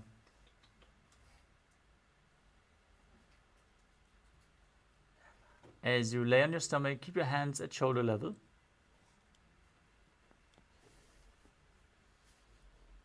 Keep your toes pointing back and visualize yourself as a chariot, carrying warriors into a battle for Dharma on your chariot back as you contract your lips and make a hissing sound while inhaling like a flute. Perform the Mula Bandha as you do so. निब्जशयनं कृत्वा नाभिं भूमौ निधाय स्तम्भध्यस्ताभ्यां भूमिमष्टभ्य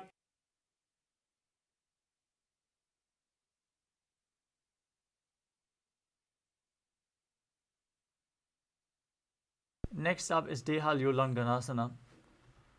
Now place your palms on the ground, push your body up into a plank position and jump your feet back and forth in between your arms as you visualize yourself transcend body and mind in Dehalyulanganasana. हस्तद्वयं बद्ध्वा तन्मध्यचरणद्वयम् उड्डानैव बहिरानीय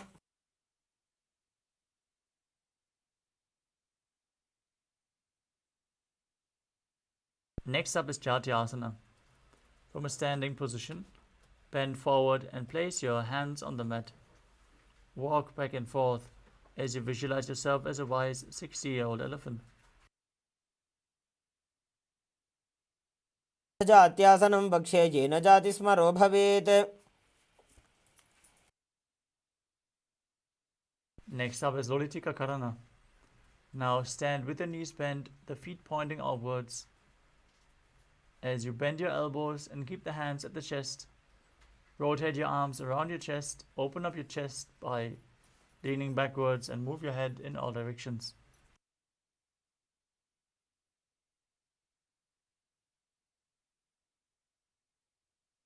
The next asana is Sarpasana. Now tie your feet with a rope if you have one available, and then stand erect on the mat like a rod. Keep your arms at the side of your body with the elbows close to the body, hands on the respective thighs. Visualize your Kundalini Devi is raising, curling upwards around your body. अथ सर्पासनं वक्षे वायुपाणाय केवलं शरीरं दण्डवत् तिष्ठेत् रज्जुबन्धस्तु पादयोः.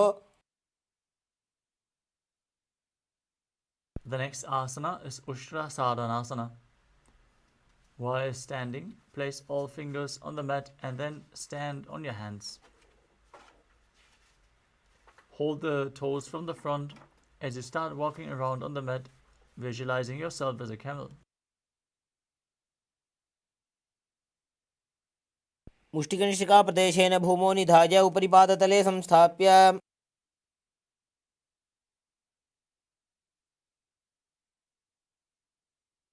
Next up is Ashvasana. From the same position, hold the feet from the outside and walk around on the mat, visualizing yourself as a horse.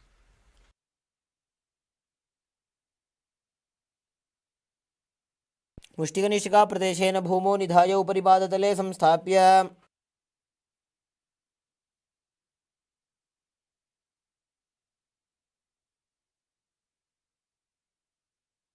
The next asana is Kapota Nitakasana. As you stand straight with your feet together, interlace your hands behind your back and pull the hands down towards your calves as you visualize yourself as a soaring bird diving.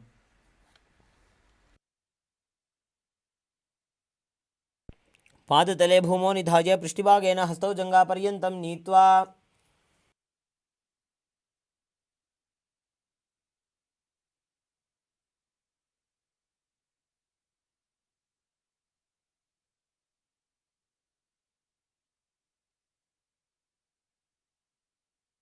Next up is the Talapushpaputam Karana.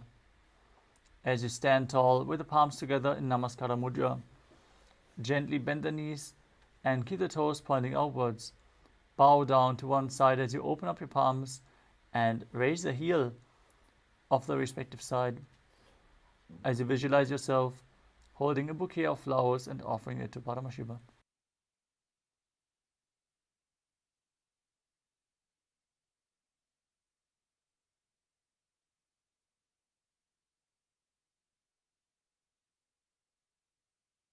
Next up is Khadgasana.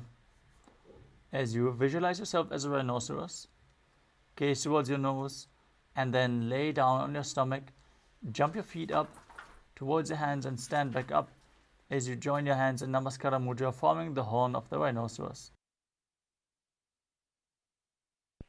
रुद्रसरतमासनं कृत्वा पादतलाभ्यां भूमिं वष्टभ्य. Next up is the Uttanuttanam. You can hold weights to intensify this asana. As you sit down or as low as you can, stand back up and repeat this again and again. Gaze to your nose and visualize Swamiji in your inner space. पुनः पुनः उत्थातव्यम् असितव्यम् इति उत्थानोत्थानं भवति.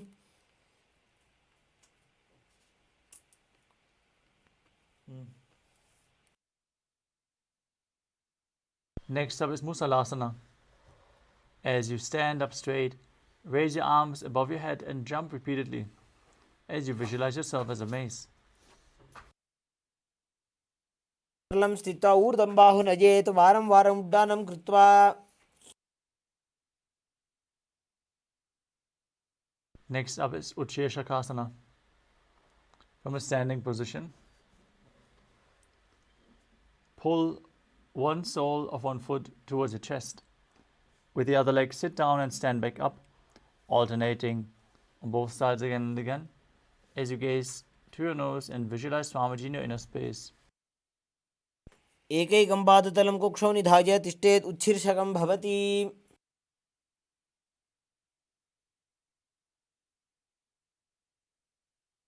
Next up is the Parshvajanukarana. Now stand and keep one leg slightly bent with the toes pointing downwards.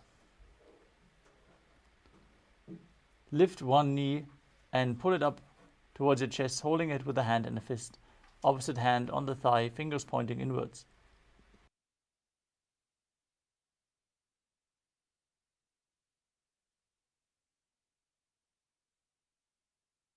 The next asana is Tandavasana. As you stand on one leg, you can hold weights if you want to intensify this asana. Extend your arms in front and the raised leg in front as well. As you visualize yourself fiercely dancing as Lord Shiva, sit down and stand back up on one leg. एकेन पादेन स्थातव्यं ताण्डवासनं भवति. Next up is Brahmanasana. As you place the left foot on the opposite thigh and stand erect on the mat like a rod, keep your hands by the side, visualizing Lord Brahma blessing you from within. ब्राह्मणासनमावक्ष्ये यत्कृत्वा ब्राह्मणो भवेत्. Next up is Kailasa 3. As you stand tall and step the left leg over and around the right knee, tucking the left toes on the other side of the right calf. Simultaneously cross the left arm below the right and join your palms together in Namaskara Mudra. Visualize yourself as Lord Garuda as you do so. उत्तानकूर्मपीठं च संहस्गारुडमेव च वातायनं गोमुखं च भारद्वाजं त्रिविक्रमम्. Next up is Ekapadasana. As you stand straight on the right leg, lift the left foot on the opposite thigh, keep your hands relaxed by the knees, and visualize Swamiji in your inner space as you perform the Mula Bandha. दक्षाङ्घ्रिं वामपादस्य जङ्घोपरि निधाय च.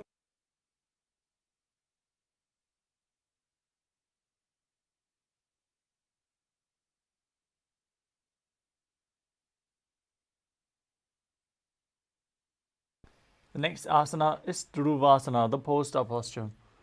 As you stand on the right leg, hold the big toe of the left foot and straighten it out to the side and rotate your body quickly on the standing leg as you visualize yourself as the North Pole Star.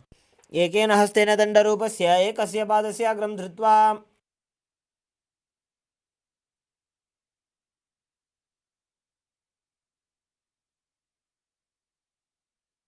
Next up is Trivikramasana. As you stand erect on the mat, bring one leg behind your neck.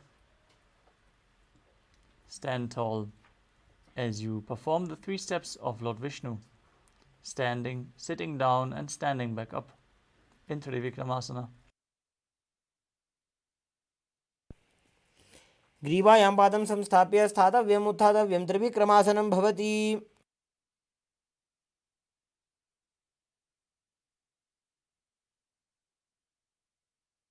Now repeat Parshvajanukarana on the other side. Pull the other knee in towards your chest with the hand in a fist.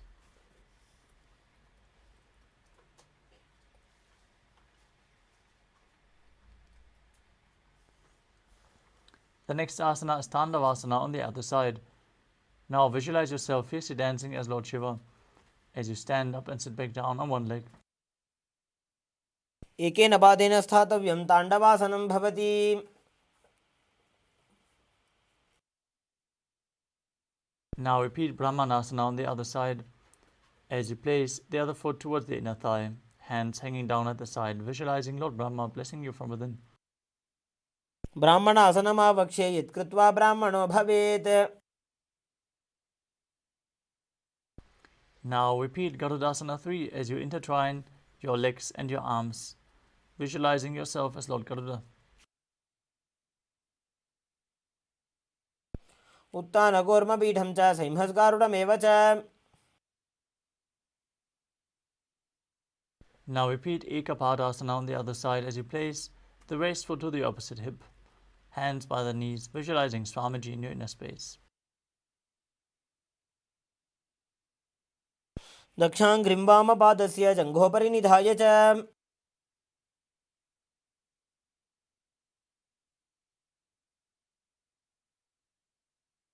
Now repeat Dhuruvasana, the pole-star posture on the other side, as you extend the opposite leg out and rotate on the standing leg.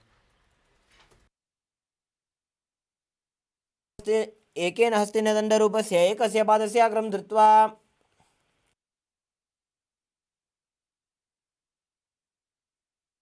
Now repeat Trivikramasana on the other side As you bring the other leg behind your neck, sit down and stand back up, visualizing Lord Vishnu in your inner space. ग्रीवायां पादं संस्थाप्य स्थातव्यम् उत्थातव्यं त्रिविक्रमासनं भवति.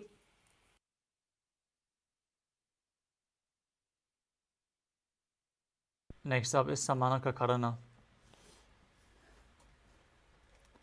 As you stand with the feet together, toes pointed slightly outwards, keep both hands to the side of the body with the fingers pointing one by one in this natural position. Calm down after this intense sequence of asanas.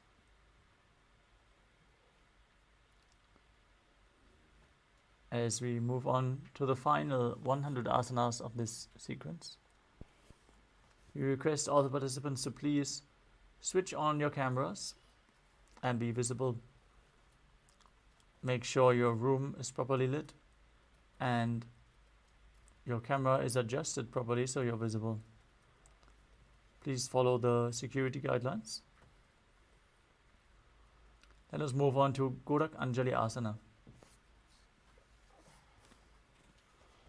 As you stand erect and then bend forward, bring both hands underneath the knees and interlock the fingers in Padasha Mudra. Sit in a squatting posture and then let the finger lock touch your navel. Visualize the great sage Goraknath, founder of the Natha Yoga Hindu Sampradaya. Perform the Jivachala Kumbhaka. Inhale deeply, hold your breath, and forcefully move the prana up and down and through your limbs, along with your mind, as you perform the Mula Bandha. प्रथमे उभौ होये बाहुरी नीचौ पुनिहोवे. Next up is Kanchi Asana.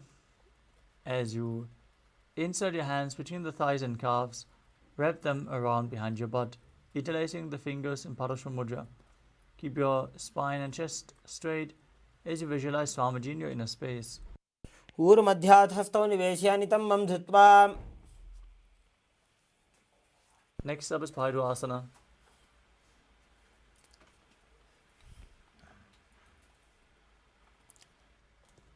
As you bring the feet together and sit in a squatting posture with the heels touching the perineum, hold your hands at the back and sit upright. Gaze towards your navel as you visualize Bhagavan Kala Bhairava, the Lord of Time. दो पग की थल्या की माहिली को और मिलाई फना पानी उकड़ मोड़ वैसे. Next up is Varahasana. As you squat all the way down to the ground, keep your feet together, toes apart. Bring your elbows up close to your head, with the palms joined in Anjali Mudra, fingers pointing down. Gaze towards your nose. Visualize yourself as Varaha, the boar avatar of Lord Vishnu. पाकदली की माहिली को और मिलाई फना पानी उकड़ मोड़ वैसे. Next up is Pripitasana. As you hold onto the big toes in Prana Mudra, raise your hips to the same level as your knees. Visualize Swamiji in your inner space as you perform Jivachala Kumbhaka and engage Mula Bandha.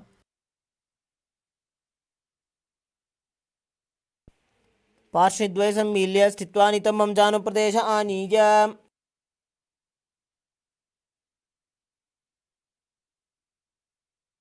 The next asana is Bakasana.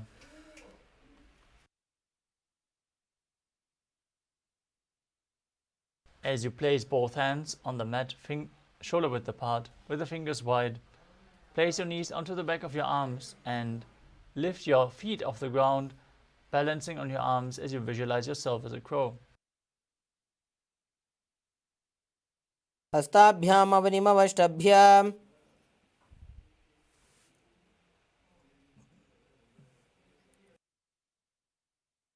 The next asana is Sushtanga Kapali Asana.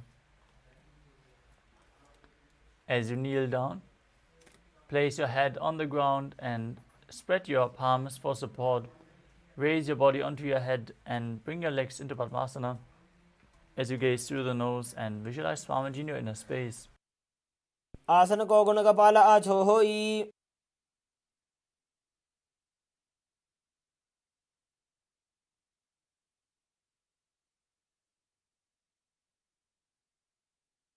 The next asana is Guptasana. As you keep your toes flat, sitting in a kneeling position, sit in between the heels with the toes touching behind.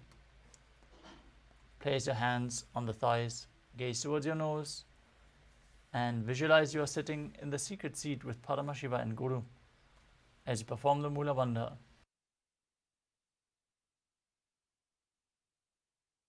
जानुर्भोरन्तरे पादौ कृत्वा पादौ च गोपयेत्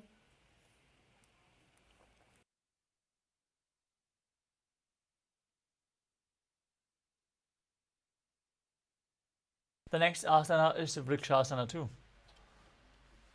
Place your hands on the ground with the fingers wide and then lift your body up straight into a handstand.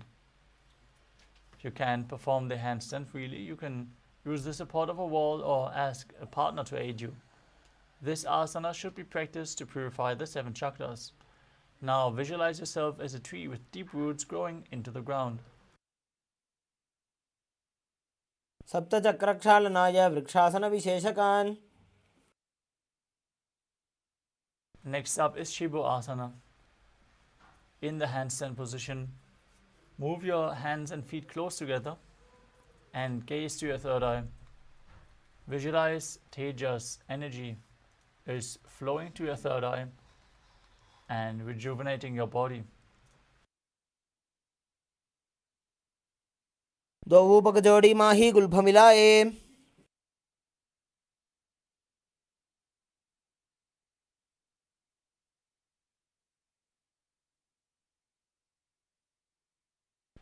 Next up is Matsyasana too. From Bakasana, jump your legs back as you enter a plank position.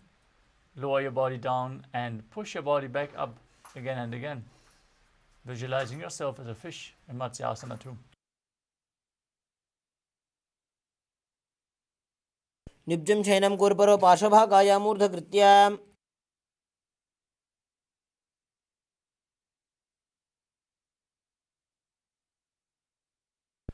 Next up is Salapasana too.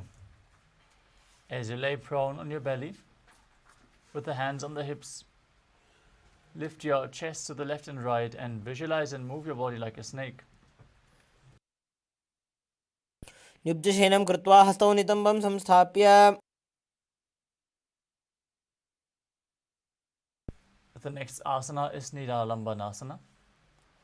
As you lay prone on your belly, with your hands in Padma Mudra, the lotus mudra, holding onto your chin. Place your elbows on the ground, stretch your toes back, and feel self-supported and completely independent in Nidalambanasana. कराभ्यां पङ्कजं कृत्वा तिष्ठेत् कूर्परयासुधीः.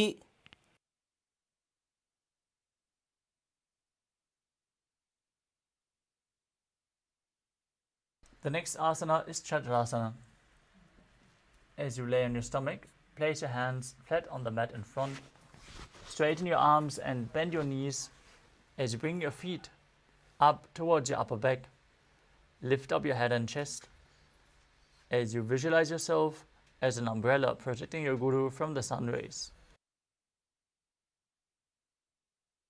ध्यासनमस्थित्वा हस्ततलाभ्यां भूमिं धृत्वा. The next asana is Vajrasana. As you sit on your knees with the tops of your feet flat on the mat, bring your butt onto the heels, stretch your arms in front, place with the palms facing down. As you place your forehead on the mat, gaze to your nose and visualize yourself as Vajra, the weapon of Indra, symbolizing your indestructibility. इदानीं गर्भिणीनां योगाभ्यासो यथा लघु. The next asana is Meshasana. Now place your hands on the ground, shoulder width apart, and lift your body up into Gajasana as you alternate striking the ground with one hand. Visualize yourself as powerful as a ram. गजासनसंस्थितो एकैकं बाहुं भूमौ ताडयेत्.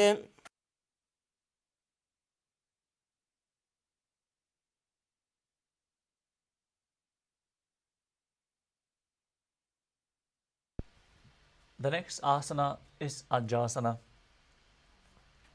From Gajasana, lift your legs into the air and slowly bring your forehead down to the ground as you visualize yourself as unborn, existing for all eternity.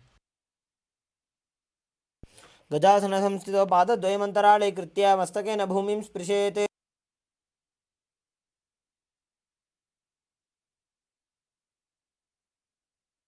Next up is Dhanantarasana. As you sit on your heels with the legs together, interlace your fingers around the big toes as you pull your feet towards your perineum and then place your hands on the respective knees. Keep your spine straight, gaze to the nose as you visualize Swamiji in your inner space. पूर्व विधि परिहाता की काकसीस्यो फणा शरा मोड़ी.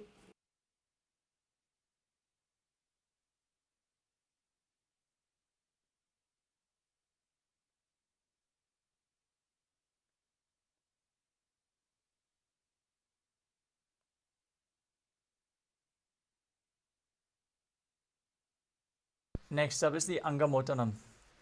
Now interlace your fingers in front and then behind you, moving your arms from the left to the right, up and down in all directions, giving massage to various different muscles and joints of your body. As you visualize Swamiji in your inner space, breathe in Ujjayi Pranayama and make an ocean-like sound with your mouth. हस्तयो अङ्गुलीर्बद्ध्वा हस्तयोर्मध्यात् सर्वमङ्गं निष्कासयित्वा. Next up is Garudasana 4. As you sit on your heels in Vajrasana, turn your feet outwards to the side, with the toes pointing to the side.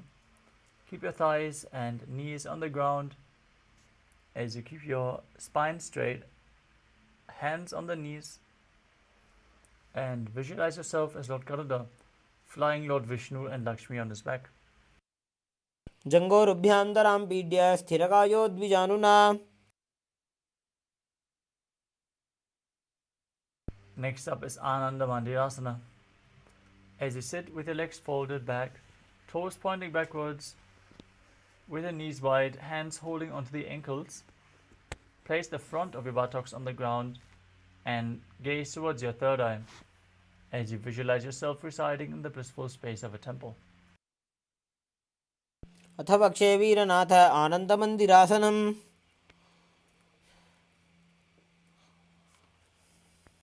Next up is Mandukasana 2. Now sit with your knees wide, feet overlapping on your ankles as you place your hands underneath the knees. Gaze towards your nose as you visualize yourself as a frog and push your tongue up against the roof of your mouth in Mandukya Mudra. Engage Uddiyana Bandha and Mula Bandha as you do so. पृष्ठं सम्पीड्य गुल्फाभ्यां जान्वङ्गे सबलयाकृतिः.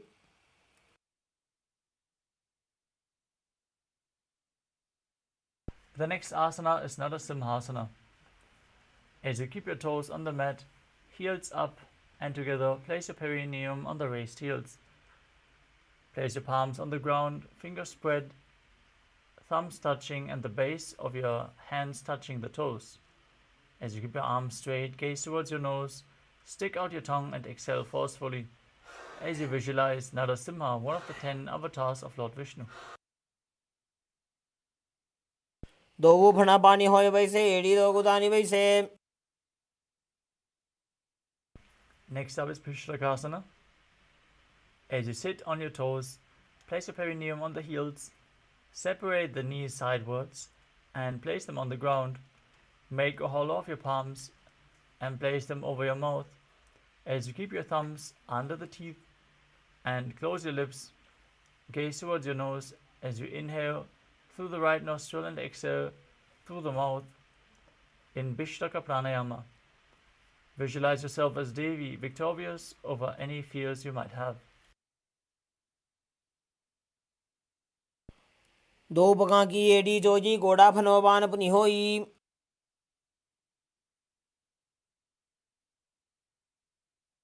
The next asana is Makadasana. As you keep the soles of the feet together, the top of the feet on the ground, sit on your heels and bend your elbows, bringing the fingers towards your armpits. Imitate as if you were a monkey scratching yourself. As you visualize yourself as a playful monkey, gaze to your third eye and perform the Mula Bandha. दोवो पगदली संपुटाने तिनकी पिष्टि Bhumi परिठाने.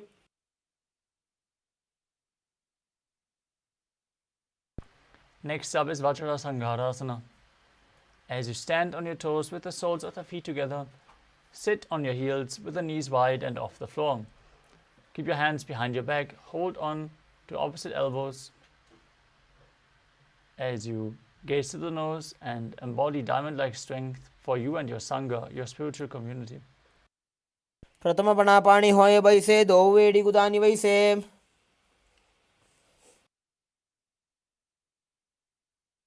Next up is Kanjanasana. As you keep your toes down, ankles crossed behind, and sit on your heels, place your palms on the mat to the sides, gaze to the nose and visualize perfect health beyond any and all physical or mental ailments while performing Uddiyana Bandha and Mula Bandha. खञ्जनासनमावक्ष्ये यत्कृत्वा सुस्थिरो भवेत्.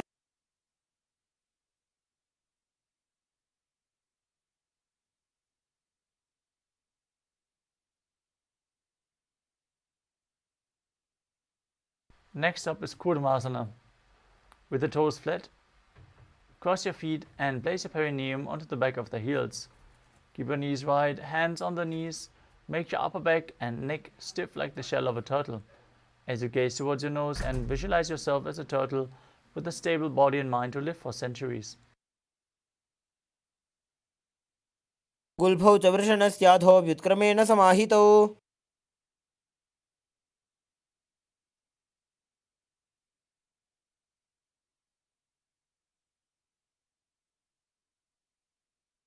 The next asana is Yogasana. From the same position, relax your upper back, gaze to the nose and visualize Swamiji in your inner space.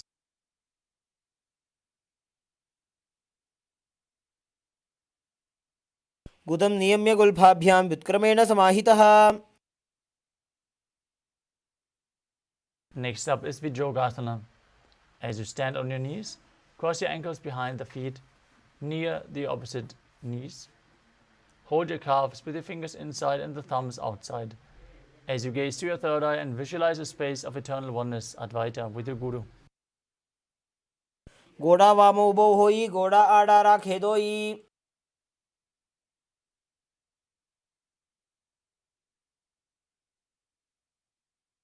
Next up is Ushtrasana 2. In a kneeling position, bend backwards and hold your ankles with your hands. Keep your arms straight, push your hips forward and lean your head back as you visualize yourself as a camel. मेरुदण्डग्रन्थिदाढ्य संविपादयिषु पुमान्.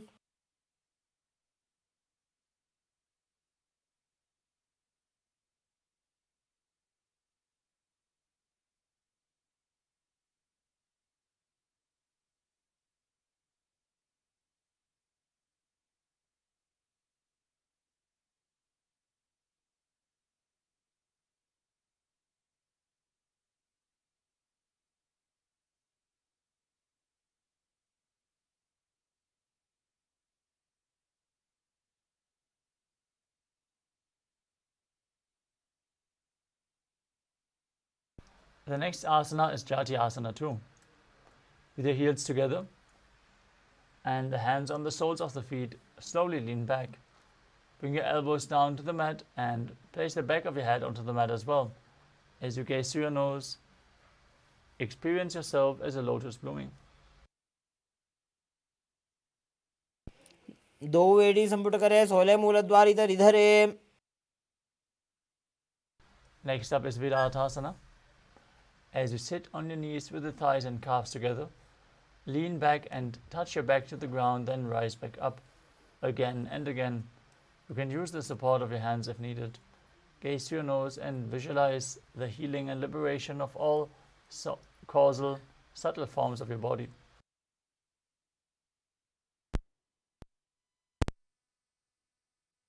जंगा पृष्ठभूमो निधाय जंगोदरयोः ऊरुनी संस्थाप्य. Next up is Kapotasana. From Vidatasana, raise your hips higher. Bring your forearms to the mat and hold the back of your heels. Bring your head in between the feet as you visualize yourself as a beautiful dove.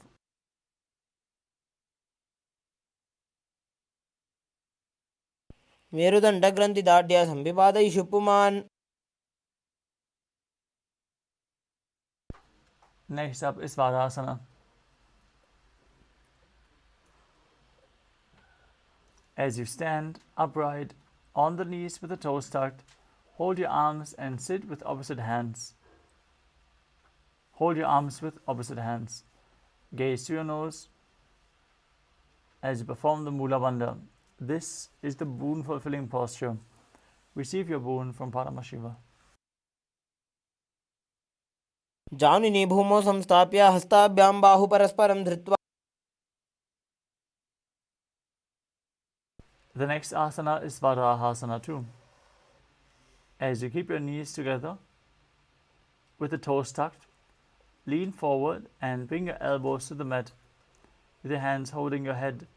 Rest your head on your hands and your butt on the heels as you visualize yourself as Varaha, the boar avatar of Lord Vishnu. सूर्यं चन्द्रं भेदनानि आसनानि निकथ्यते.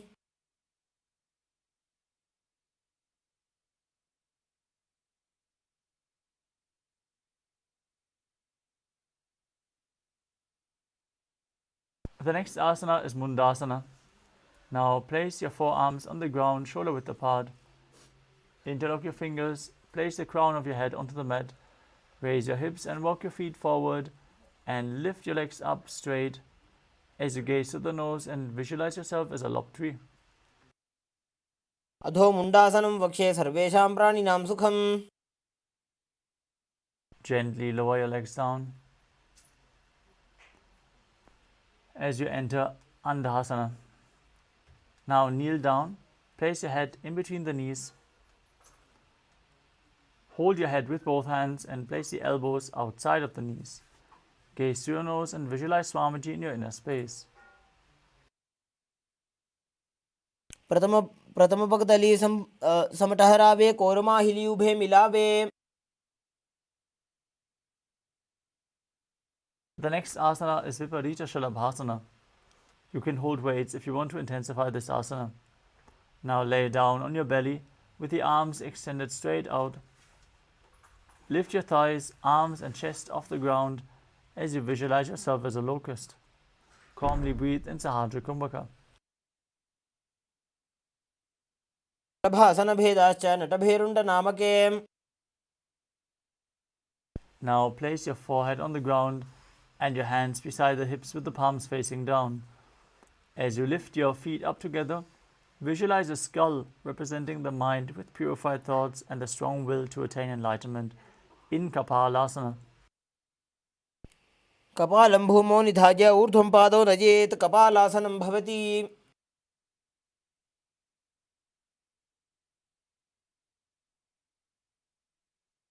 The next asana is Akasha Kapotasana. As you lay down on your stomach, bring your hands to the back and lift your legs up over your head, slowly placing the feet in front of the head as you keep the palms flat on the mat behind. Visualize yourself as a free and open dove. उष्ट्रासने स्थित्वा चरणौ भूमेरुत्थाप्य.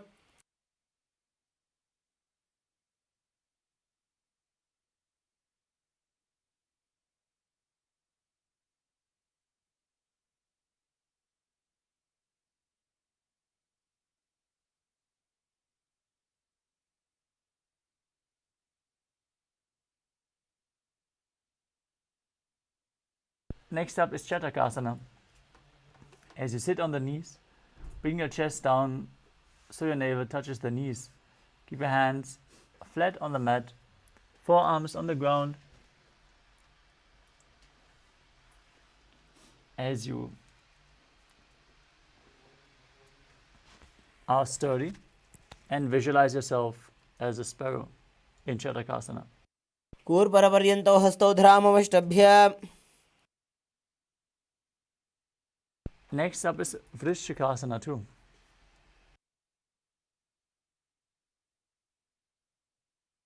As you kneel down with your hands and elbows on the mat, raise your legs and bend your back to touch your feet onto your head.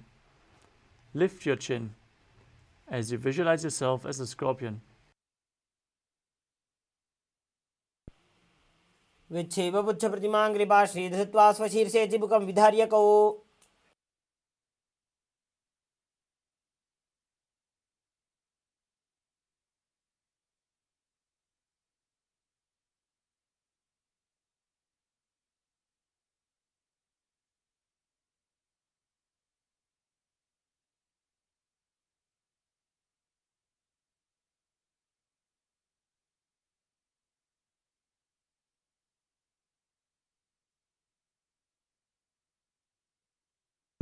The next asana is Vrishasana.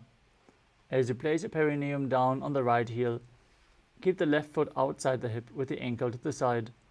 Place your hands on the mat in front. Visualize yourself as a bull as you perform the Mula Bandha and start breathing in Antarangaka Kumbhaka. Forcefully inhale through your nose.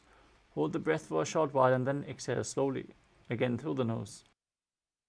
याम्य गुल्फे पादमूले वामभागे पदेतरम्. Next up is Lolasana.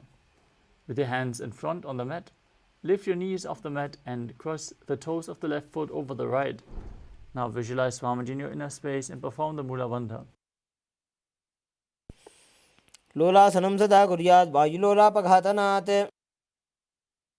Now place your perineum straight on the opposite heel as you repeat Vrishasana on the other side. याम्य गुल्फे पादमूले वामभागे पदेतरम्.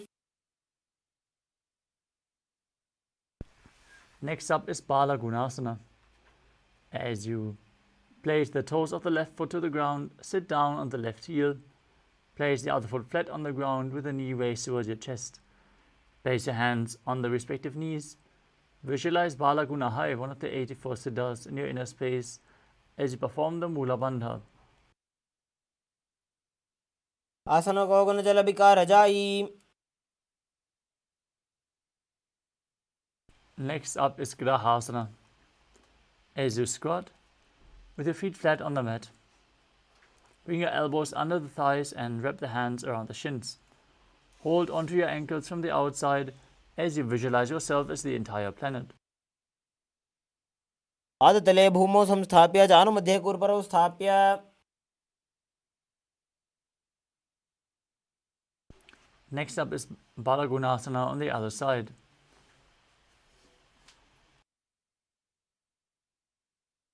आसन कोगुन जल विकार जाई. The next asana is Utkatasana. As you hold weights, if you want to intensify this asana, squat on your toes with the heels up, knees off the mat. Place your perineum on the heels and the hands on the respective knees. Keep your spine straight. Visualize Swamiji in your inner space as you perform the Mula Bandha. युजास्पिजोऽस्ति यत ऊर्वजानो यत्रासने पादतलद्वयोपरि.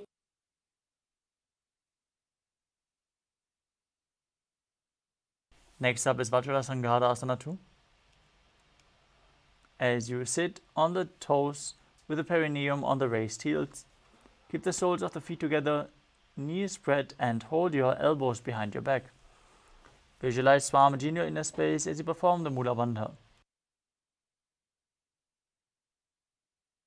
प्रथम पणापाणि होय जैसे दो वेड़ी गुदानी वैसे.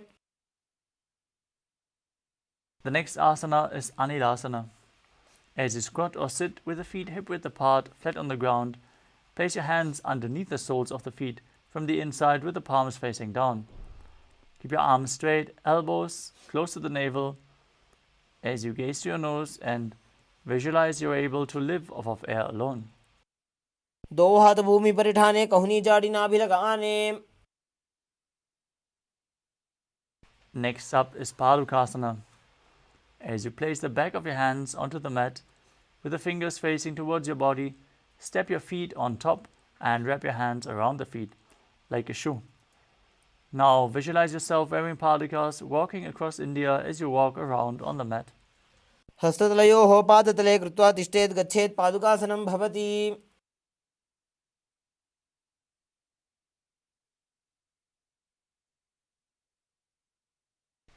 Next up is Kukuranasana.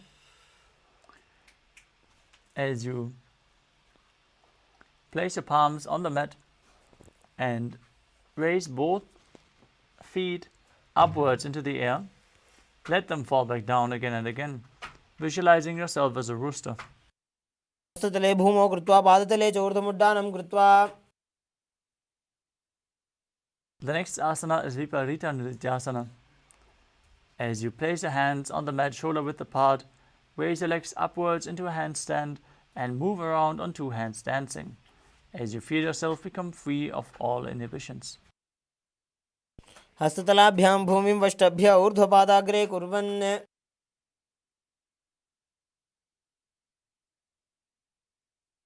The next asana is Kunjarasana. As you separate your feet and place one palm down, bring the opposite hand to the head, be stable and visualize Swamiji in your inner space. अथ वक्षे Mahadev कुञ्जरासनमुत्तमम्.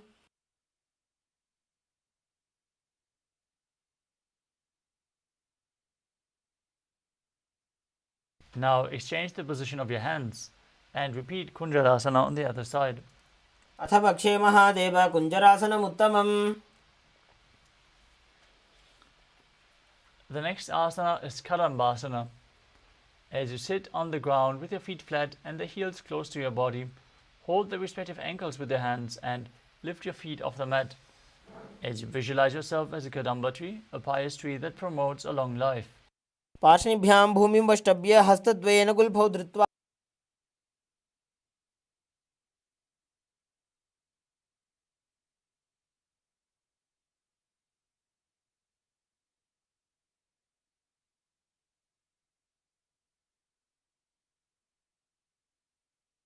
The next asana is Pavana Muktasana.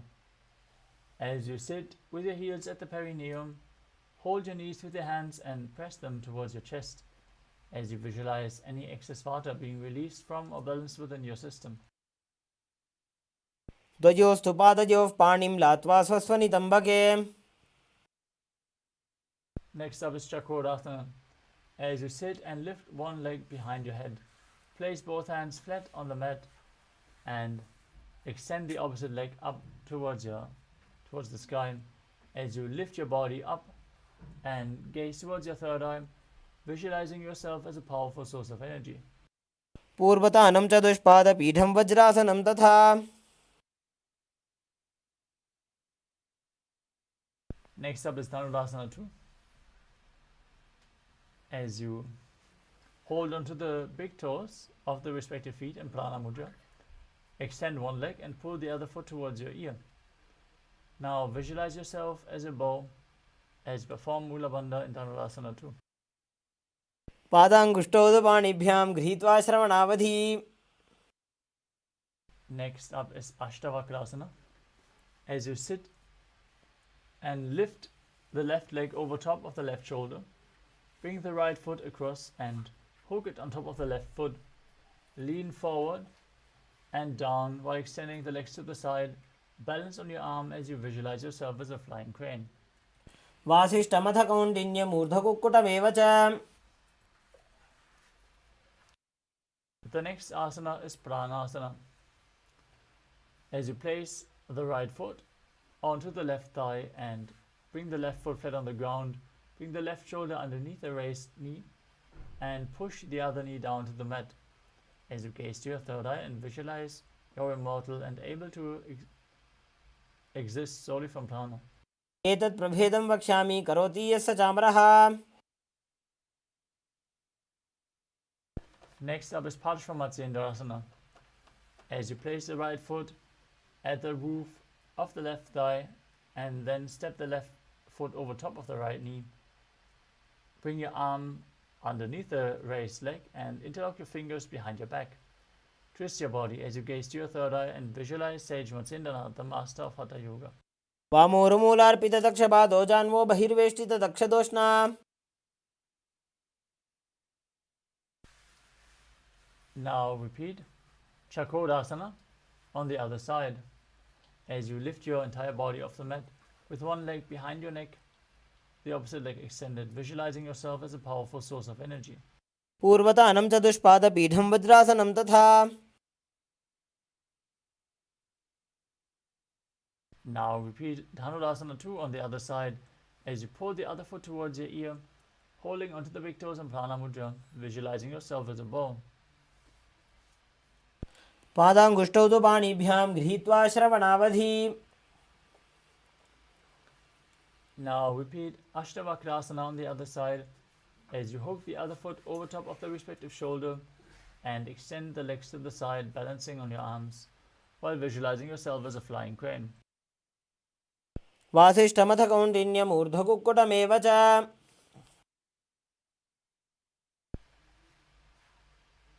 Now repeat Pranasana on the other side as you place the left foot on the right thigh and raise the right knee. Bring the right shoulder underneath the raised knee. Press the left knee down to the mat and visualize you are immortal and able to exist solely from prana. एतत् प्रभेदं वक्ष्यामि करोति यस्य चामरः.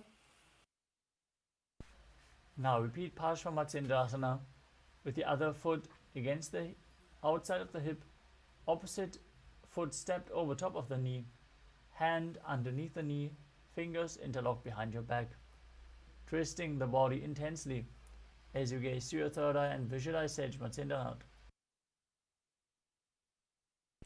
वामोरुमूलार्पितदक्षपादो जान्वो बहिर्वेष्टितदक्षदोष्णा.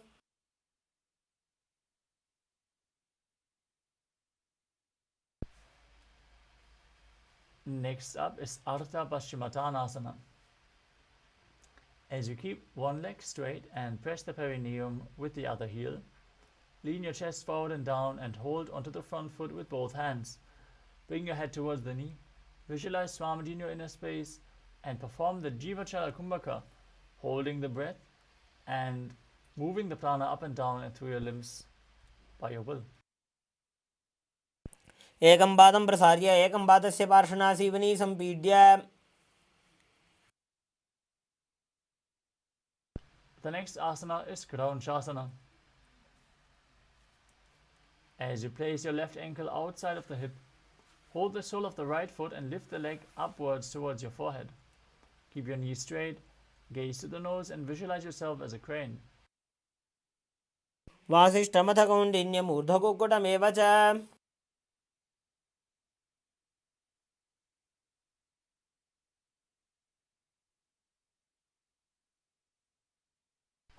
Now repeat Ardha Paschimottanasana on the other side.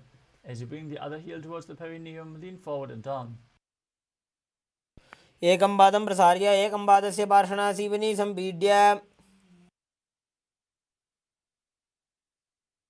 Now repeat Kraunchasana on the other side. Bring the other foot outside the hip as you hold onto the opposite leg, the opposite foot, and extend it up towards your forehead. वासिष्ठमथ कौण्डिन्यमूर्ध्वकुक्कुटमेव च.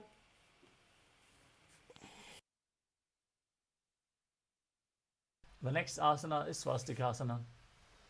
As you sit with the soles between the thighs and calves, keep your spine straight, palms resting on the knees.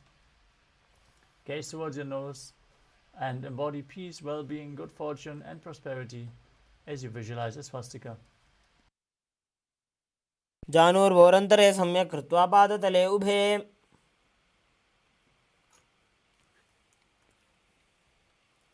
Next up is Gorakshasana.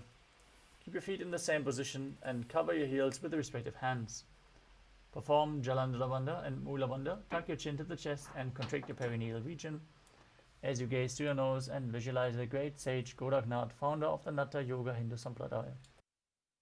जानुर्वोरन्तरे पादौ उत्तानौ व्यक्तसंस्थितौ. Next up is Bhagasana 2. As you bring the left heel to the perineum and the right foot on top of the left thigh, visualize Swamiji in your inner space, gaze to the third eye, and meditate on Arihanta, the enlightened one, as you enter Shanmukhi Mudra by closing your mouth with little and ring finger, the nostrils with the middle fingers, the eyes with the index fingers, and the ears with the thumbs. वामपार्श्वं संस्थाप्य दक्षाङ्घ्रिवामजगने. The next asana is Yogasana 2. As you place your feet on top of opposite knees, place your hands on the ground beside you, with the palms facing up. Keep your spine straight. Gaze towards your nose as you visualize Swamiji in your inner space. Start breathing in Karkachandra Kumbhaka. Roll up your tongue and inhale through the rolled up tongue as you keep your mouth in the shape of the beak of a crow. उत्तानौ चरणौ कृत्वा संस्थाप्योपरि जानुनोः.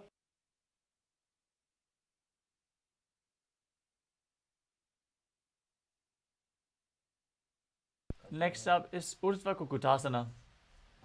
Rotate your hands at the side of your body and lift your entire body off the mat as you visualize yourself as a rooster.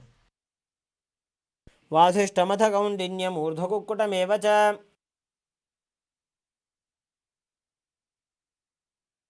Next up is Siddha Haratali Asana. From Padmasana, insert both hands through the knees and place them on the mat. Avoid lifting your body up.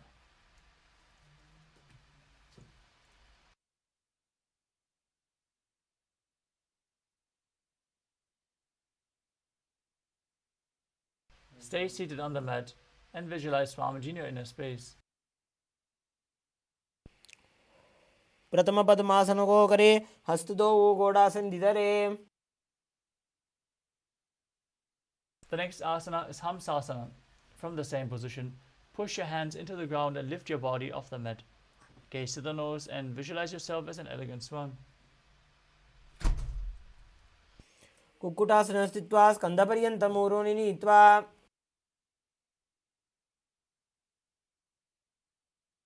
The next asana is Kadamukasana. From Padmasana, place your hands between the thighs and calves. While sitting, reach your hands behind the body, lean forward and down. As you interlock your fingers behind your back, place your forehead on the ground in front of you. Visualize yourself as Lord Shiva's bow as you perform the Mula Bandha. प्रथम पद्मासन को करे, घोड़ासन दिमाही करि धरे. Next up is Kurmasana 2.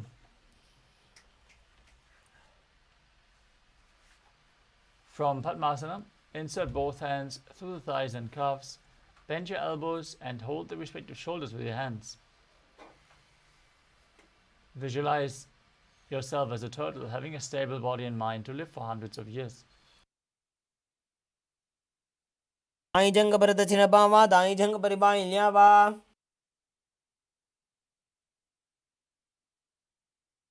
From the same position, tuck your chin to the chest and gaze towards your nose in Granthi Bhedasana as you rejoice knowing you're sitting in Shiva's secret mouth posture. अथ वक्षे नीलकण्ठ ग्रन्थिभेदासनं शुभम्. The next asana is Uttana Kurmasana. From the same position, with the hands in between the thighs and calves, roll onto your back and hold onto your shoulders with your hands as you gaze to the nose and embody a turtle laying on its back. कुक्कुटासनबन्धस्थं कराभ्यां धृतकन्धरम्. Now sit back up into Padmasana as you bring your hands in between the thighs and calves. Place the palm of one hand onto the mat as you hold its wrist with the other hand and lift your entire body off the ground as you visualize yourself as a rooster. Kukkutasana स्थित्वा एकेन हस्तेन अन्यस्य मुनिमन्दं धृत्वा.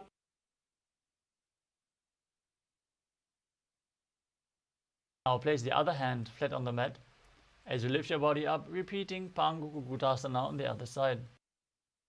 कुक्कुटासन स्थित्वा एकेन हस्तेन अन्यस्य मुनिमन्दं धृत्वा. Next up is Gridrasana. From Padmasana, place your elbows on the toes and interlace your fingers as you rest your chin on the knuckles. Press your thumbs to the throat and visualize you have gone beyond all greed and covetous. जानुर्भोरन्तरे पादौ उत्तानो व्यक्तसंस्थितौ. Next up is Padmasana 3. From Padmasana, hold one hand over the other with the palms facing upwards. Keep your spine straight, engage all three bandhas as you gaze to your nose and visualize Swamiji. उत्तानौ चरणौ विधाय विधिवच्छक्तिस्थितौ योगिरात्. Next up is Padmasana 4. From Padmasana, place your palms flat on top of the knees. Keep your spine straight, gaze to the nose and visualize Paramashiva in your inner space as you perform the Mula Bandha. एतत् पद्मासनं कुर्यात् प्राणवायुप्रसिद्धये.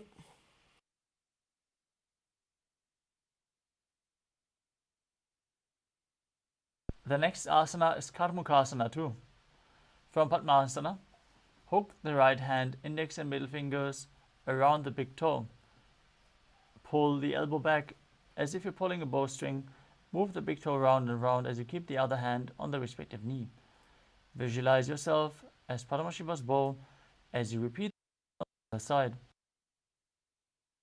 अथान्यासनमावक्ष्ये योगपूरकरक्षणात्.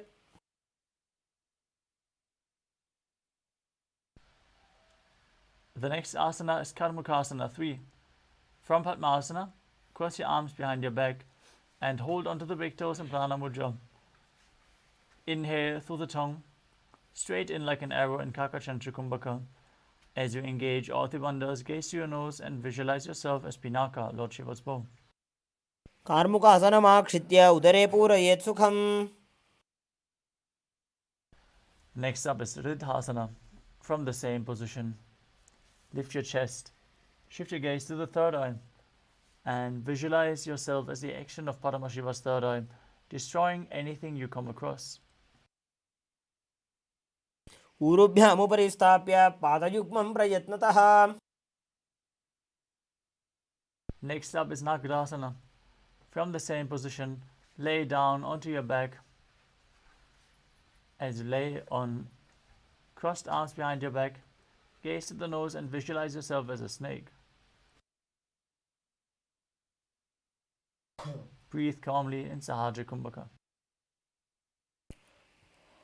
प्रथम पद्मासन को ठाने दो वो हाथ पाछाने आने. Now free your arms and legs. Pull your knees up towards your chest.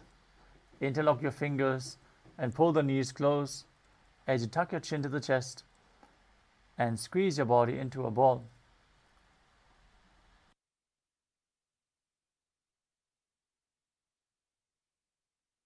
वेत्रासने स्थित्वा हस्तपादान् निष्कुष्य. Next up is Urdhva Bhavanasana. As you lay on your back, with your knees raised, feet flat on the ground, interlock your fingers behind your neck. Gaze towards your nose. Visualize Swamiji in your inner space as you perform Sahaja Kumbhaka, calmly, breathing through your nose. प्रथमे सूधो San करावे घोड़ा उभा राशि मिलावे.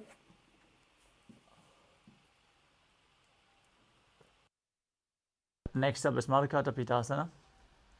As you lay on your back, with the knees raised, place the upturned palms underneath your heels and push your hips up high as you engage Jalandhara Bandha and Mula Bandha, breathing in Mudra Kumbhaka. Visualize yourself as a powerful alpha ape. उत्तानशयनं पादतले उत्तानहस्तयोः स्थापयेत्. Next up is Uttana Shikhi Pitakasana. As you lay supine, raise your hips and support your hips with your hands placed at the waist. Keep your elbows on the ground, bearing the weight of your body. As you tuck your chin to the chest, engage the Mula Bandha, gaze through your nose and visualize Swamiji in your inner space. जङ्घोरुबलहीनश्चेत् उत्तानशिखिपीठकम्.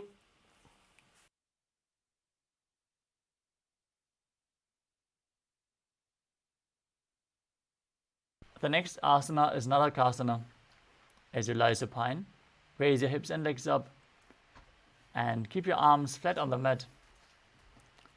As you visualize blissfully traversing Naraka Loka unscathed, perform Jalandhara Bandha and Mula Bandha. ग्रीवाकण्ठेन भूमिं विष्टम्भ पादाग्रद्वयमूर्धमुत्रजेत्. Next up is Tiryan Naukasana. From Narakasana, bring your hands to the lower back. Keep your elbows on the mat and raise your legs up straight. Then slowly angle and lower your legs as you keep your core engaged. Visualize yourself as a boat crossing the ocean of samsara. नौकावत् स्थित्वात् ऊर्ध्वं पादाग्रद्वयं नयेत्. Now bring your arms back on the mat flat. As you keep the legs straight, visualize yourself as the Kailasa flag, respected across all nations, in Dvajasana. तिर्यन् नौकावते ग्रीवापृष्ठगूर्परैः भूमिं वष्टभ्य. Now lower your body down into the final asana of the sequence, Mritasana. Lie supine, completely relaxed. Keep your hands at the side of your hip, palms facing up. Perform Shakti Chalan Mudra as you pull the Kundalini Shakti up from the Mooladhara to the Sahasrara. Visualize your body as dead, and Swamiji, the Supreme Pontiff of Hinduism, is liberating you. Internally chant the Mahavakya, Om Nithyananda Paramashivoham. उत्तानं शववद्भूमौ शयनं तु शवासनं. शवासनं श्रमहरं चित्तविश्रान्तिकारणम्.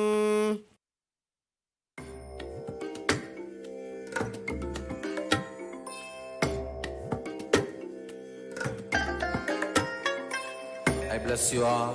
Let you all open all your three eyes and manifest the powers of Mahasadashiva. Om Nithyananda Paramashivoham. Om Nithyananda Paramashivoham. Om Nithyananda.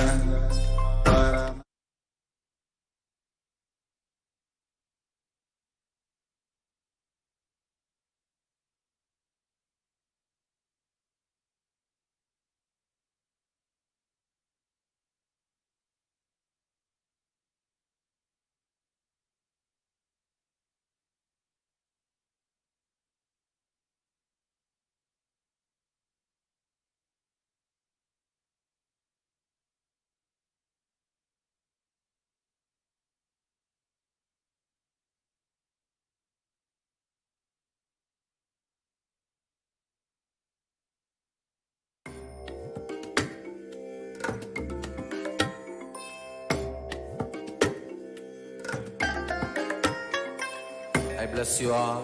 Let you all open all your three eyes and manifest the powers of Mahasadashiva. Om Nithyananda Paramashivoham.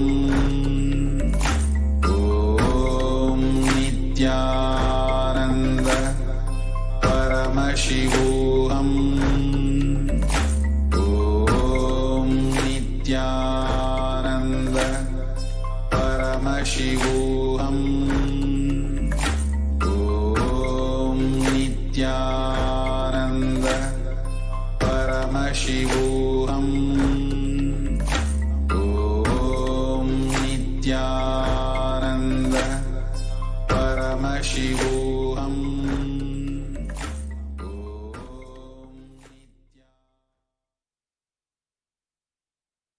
Now slowly return to your physical body.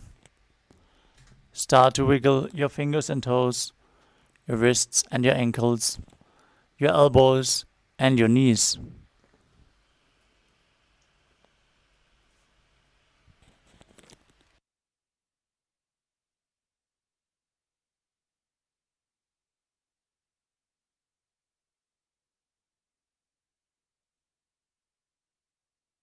Encircle your knees with your arms and rock your body from side to side.